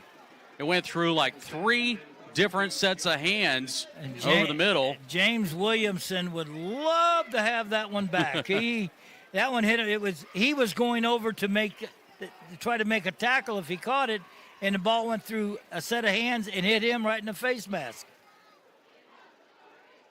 Second down, 5:34 to go in the ball game. It's a 34-0 lead for Vero Beach, who will look to improve to 2-0 on the season. Trips to the left side, handoff up the gut, and caught right at the line of scrimmage, and another flag comes in. Hey, imagine that. Yeah. You had Goddard and Messam in there. A holding against Vero, they call. What? That's what he said, a holding. Face mask. Oh, face mask. I'm like, how do you tackle? They're going to give a 15-yard penalty. Okay, so that'll move the ball to the Vero 35. It's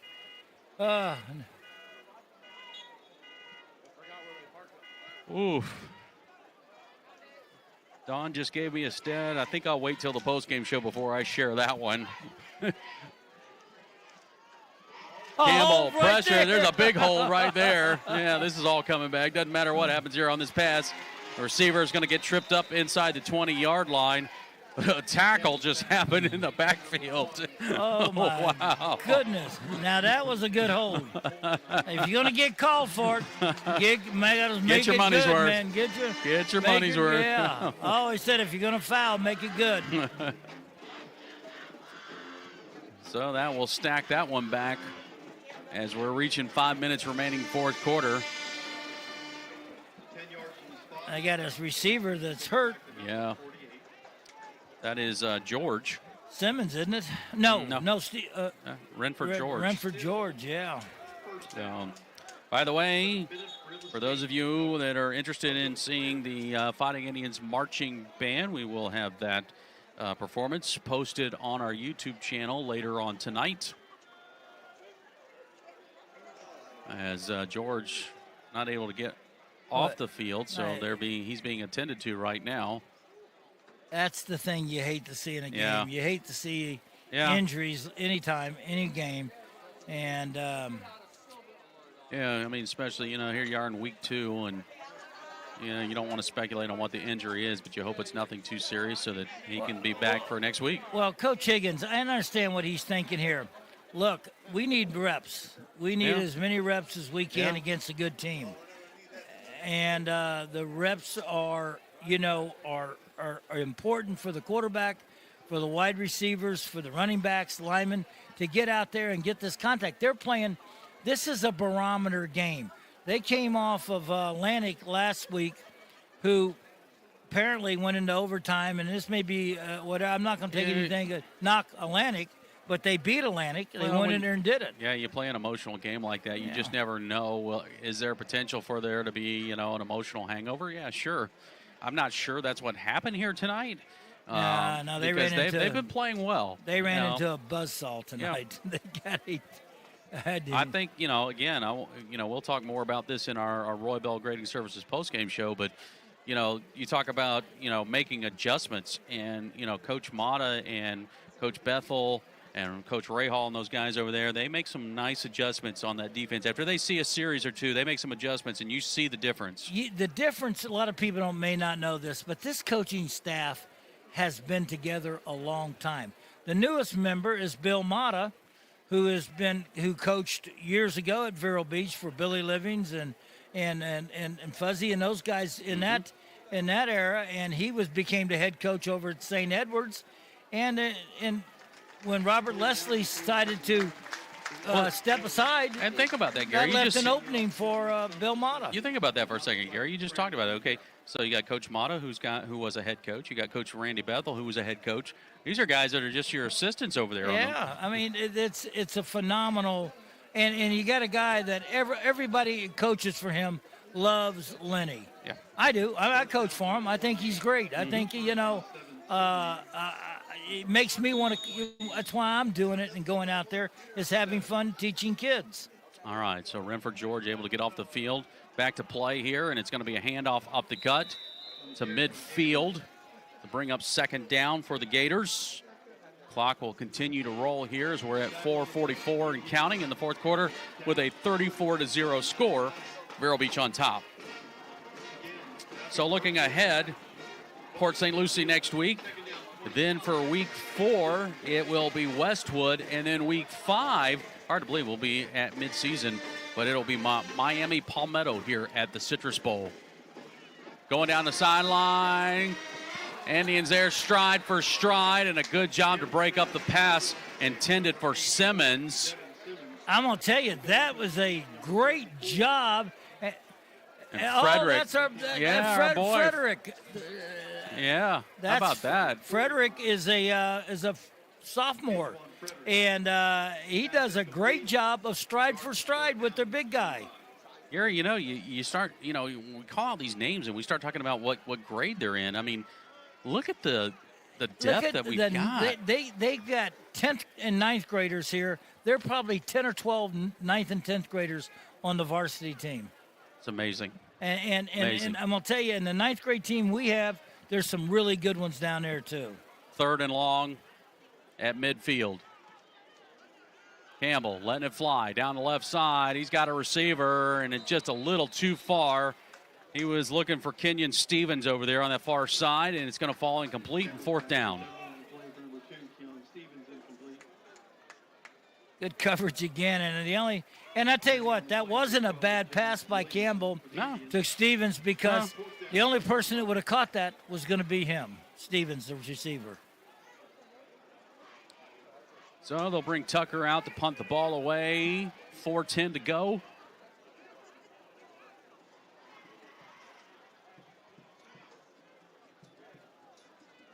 Indians are gonna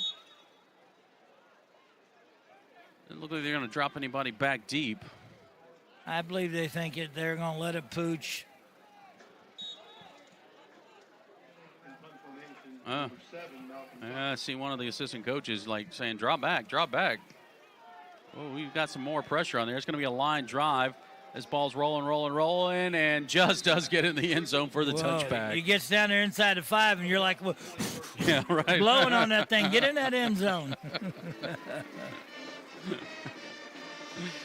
Less than 4 minutes left to go in this game, and the Indians have dominated on both sides of the ball tonight. In 3 minutes, 56 seconds. And dominated on penalties. We will have our Roy Bell Grading Services post-game show where Gary will get a chance to talk about all the penalties. He's going to describe each one of them in great detail. Well, I'm just saying is that you're having a good night. You're having a good night offensively, defensively, and you're still overcoming a ton of penalties. That's true.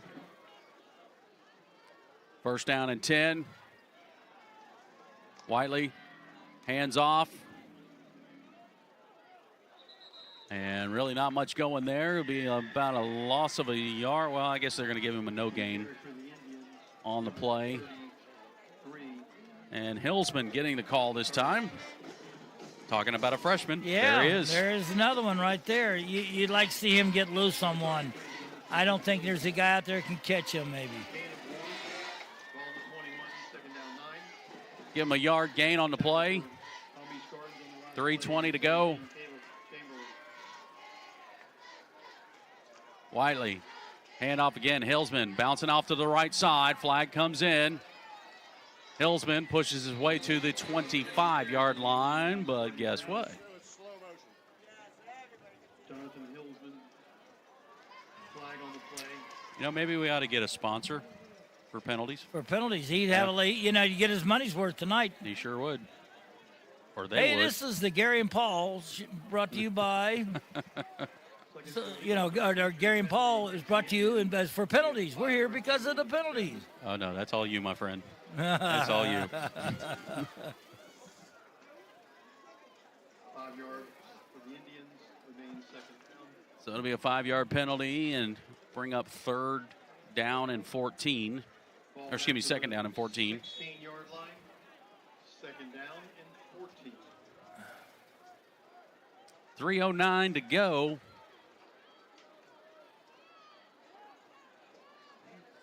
A little late getting some personnel out on the field.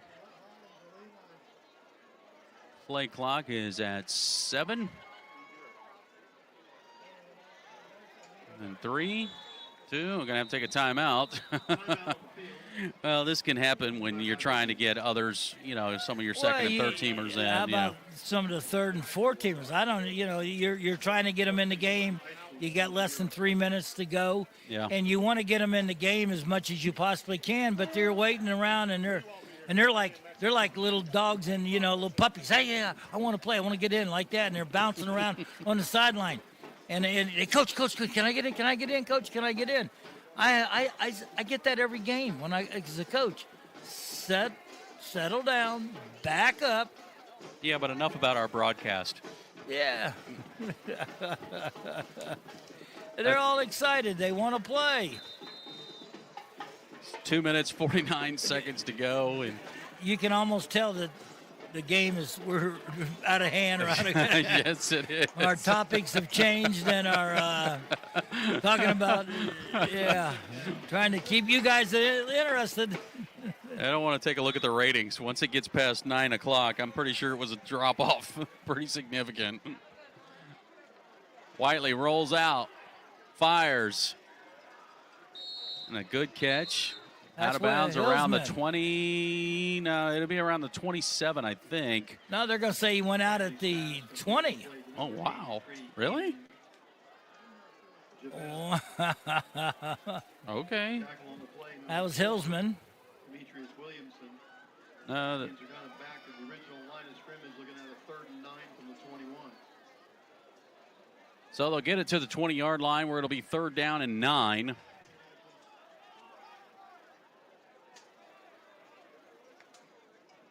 Whiteley. Handoff Hillsman right side. He's got a block trying to stretch it. And he'll get past the 30-yard line. He'll have enough for a Vero first down. The carry for the Indians, number 33, Jonathan Hillsman. That was impressive. He just kind of followed one of his big linemen down the way down and got in behind him and just said, hey, let me give me a little crease and I got it. Indians are on the 33-yard line. You know, Gary, when you see these running backs, especially some of these young guys, man, you can't help but think about Coach George. Oh, yeah. Yeah. George Zaluki was man, you know, there's bracelets the kids give away or get, and the family donates every time they ask they buy shoes for the kids. Hillsman through the hole, 45, midfield, and out of bounds on the Gator side. And that's there's one of those young running backs George would love to be coaching right now. He would. And again, I go back, every dollar that's donated goes to a good cause. Mm-hmm. It buys football shoes for the football players that need it. Yeah.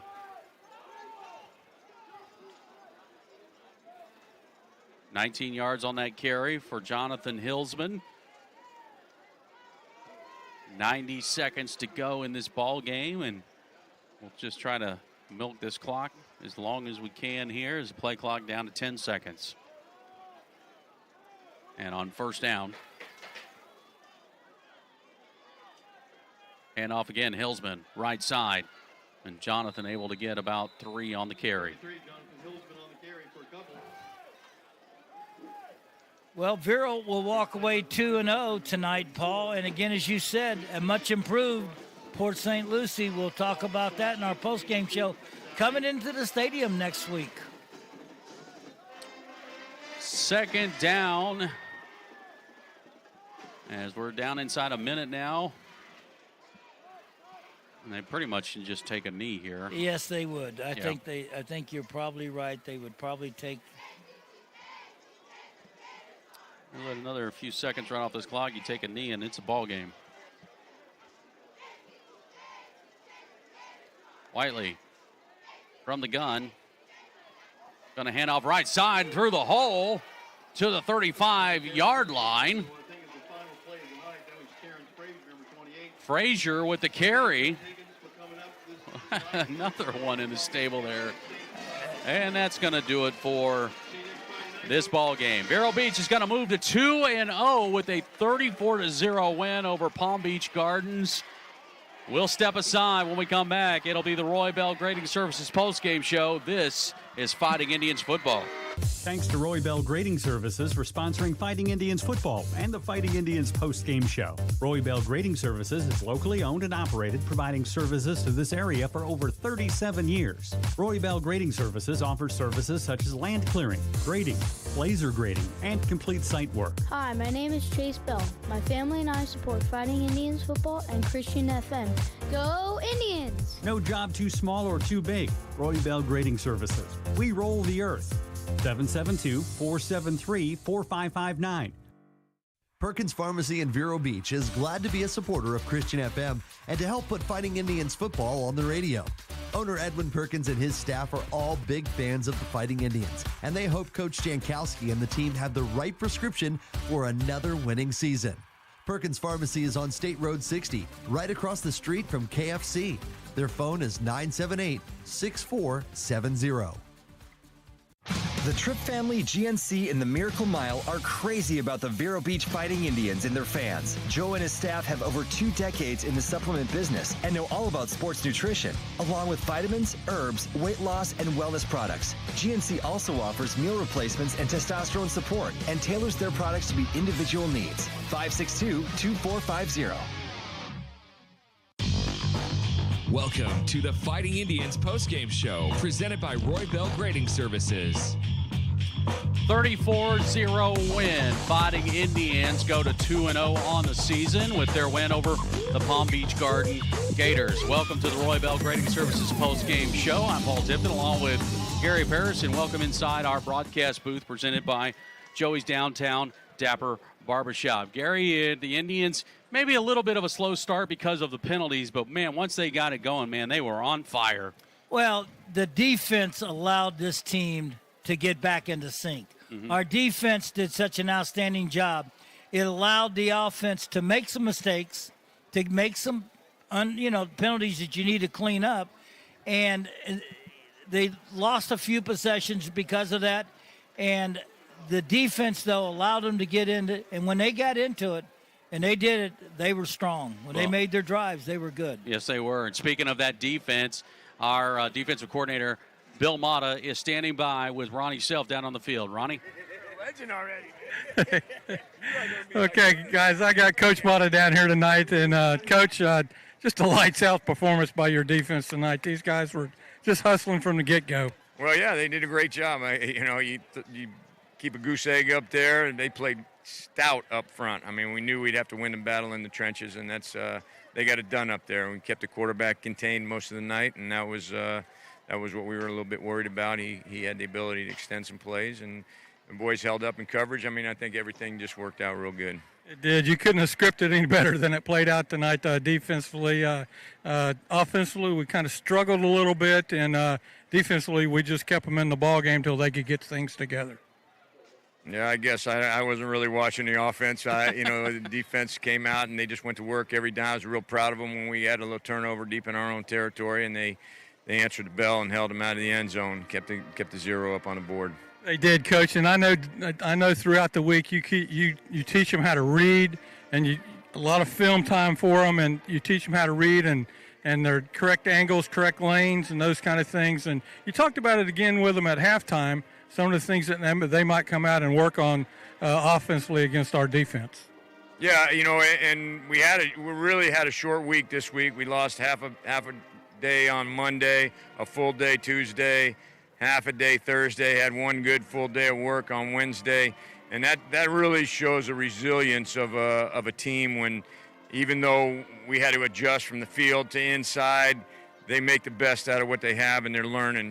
They understand it. There's a cerebral part of the game that they got to adjust to. There is, and Big Kinsey up in the middle there defensively, he was just a dynamite guy tonight. Well, with the defense we run, that odd front, you build it around the nose guard, and not only is he just a fabulous player, but he's a fabulous young man too, and a great team leader, and he's checking all the boxes. You like to build your defense around a guy like that. You do, and one other thing tonight is with the score the way it was, you got to play a lot of kids again tonight, and that's always good for your defense. Of course, we're always thinking about the next year and developing our team. We're only as good as the next guy up. That's right, Coach. Well, we want to congratulate you for getting the boys ready and congratulate the boys for the way they played tonight, and we look forward to seeing you here again next week. All right, looking forward to it. Thank you, Ronnie. All righty, back to you guys. Defensive coordinator Bill Mata, along with Ronnie Self down there on the field, a part of our Roy Bell Grading Services post-game shows. Vero Beach wins tonight 34-0, moves to 2-0, and now they'll turn their attention to their next opponent that Gary and I will talk about here in just a little bit, and that is Port St. Lucie. But tonight, Gary, it was a solid performance, and as Ronnie alluded to, okay, if one side of the ball is not performing where it needs to be, the other side of the ball is there to lend a hand. Defense kept things in check until the offense started to click. Absolutely, and I think Lenny Jankowski was said, hey, guys, keep it up. We're going to get there. And we had 2 nice drives in the first half, and then we got a third score, and 20-0, and then we just kind of opened it up after that. All right, we're going to stop here for a moment because we want to go back down to the field and check in with Dr. Matt, who's got our Scott Sporting Goods players of the game. Take it, We Matt. certainly do, Paul. Thank you. And I'm down here. First, we're going to start with the defense. Down here with number 20, Elijah Anderson. And Elijah, how about this? You got a team that comes in, Palm Beach Gardens. They had to come off a great win against Atlantic, a good team. And you guys shut them out. How nice is that? Very nice. You know, Coach B, weight room, practice, hard work. Just came out and played. You certainly did. What was confusing on them, or was it just you guys? Because you guys like had something you were trying to prove tonight. Yes, sir. Just trying to show them we the big dogs in the house. It's our house. You certainly were the big dogs. And speaking of the big dog, not just barking but biting, run us through that play that everyone heard. I think they heard it down in Palm Beach. It was I forgot what play it was called, but I came down, Jay Ali laid the wood, picked it up, scored, took it to the house. And how about your other guys being around there to help you out? I just love them, the teammates. Got to love them boys. Certainly did a great job. Congratulations for being our Scott Sporting Goods Defensive Player of the Game. Yes, sir. Thank you. Appreciate it. All right. All right, guys, I'm also down here with our Offensive Player of the Game, senior. Glad to have him back, Quincy Rogers. And Quincy, how about that? Putting 34 points up against a pretty good defense. Yes, sir. It was good. I mean, we came kind of slow in the first half, but we went in the locker room, made a couple of adjustments, and then came second half and we just punched them in the mouth. Yeah, you know what? You look at all the potential that you guys have on offense, and you're putting up some points. What do you say to the guys as a senior when you're not quite living up to that potential?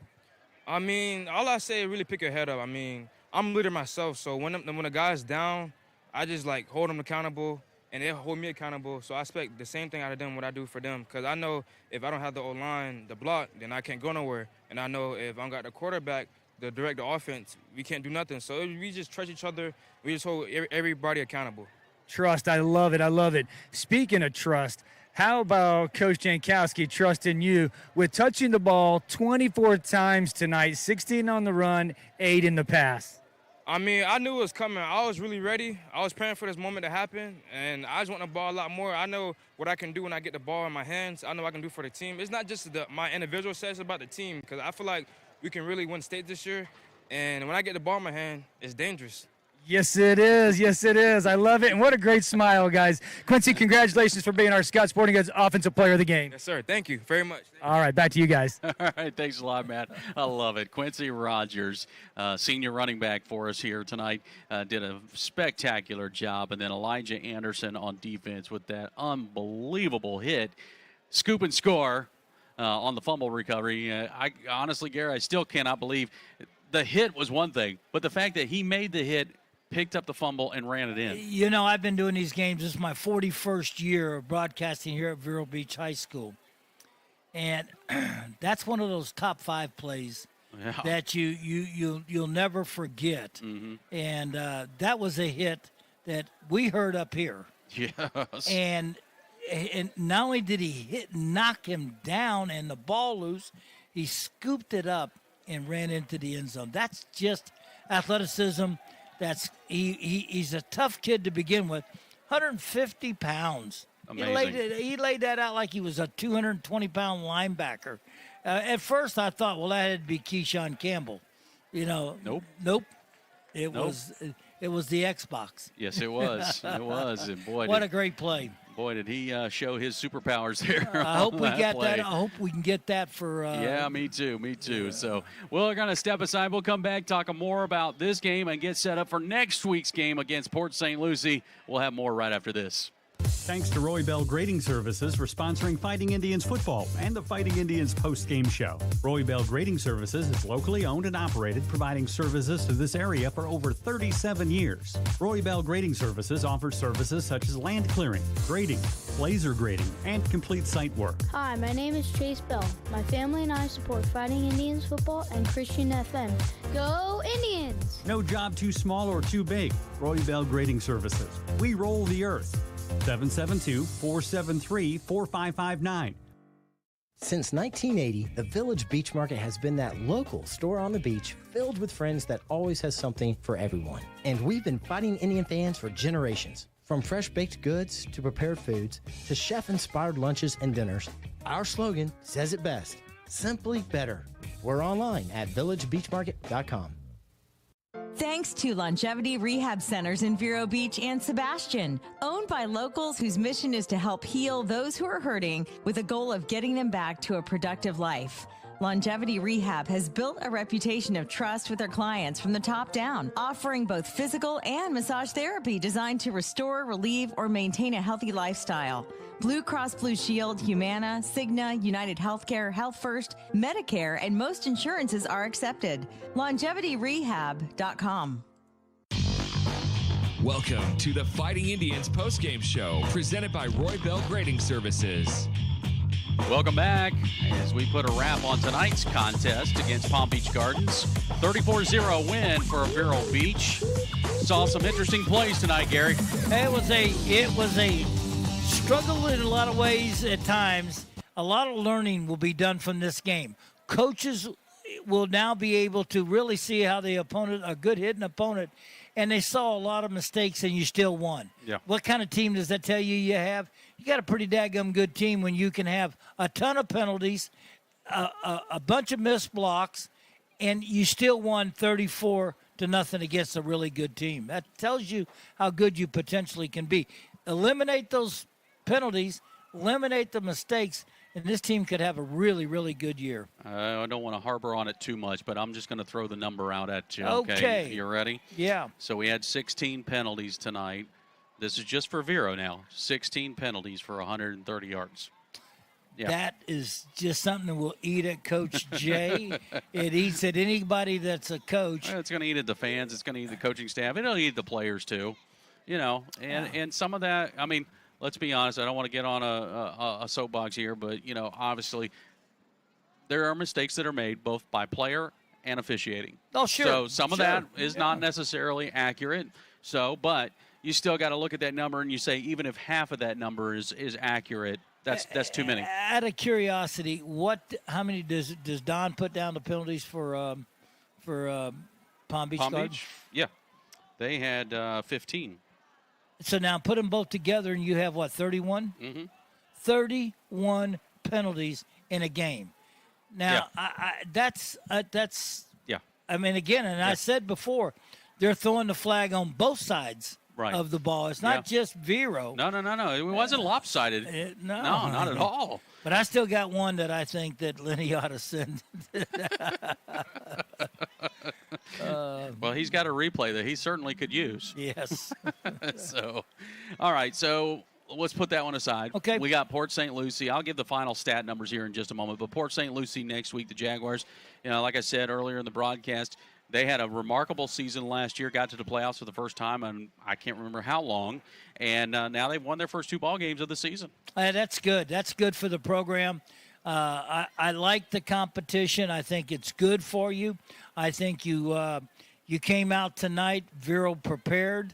I thought Bill Mata's defense was just a really up to the challenge tonight. They were everywhere.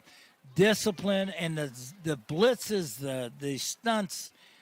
We talked about it. I kind of told you I've watched it for years, and that you thought something like this was going to happen with this defense, and he's got those kids believing in him and believing it works. So you get the right adjustments and you do your right assignment, you can create havoc over there.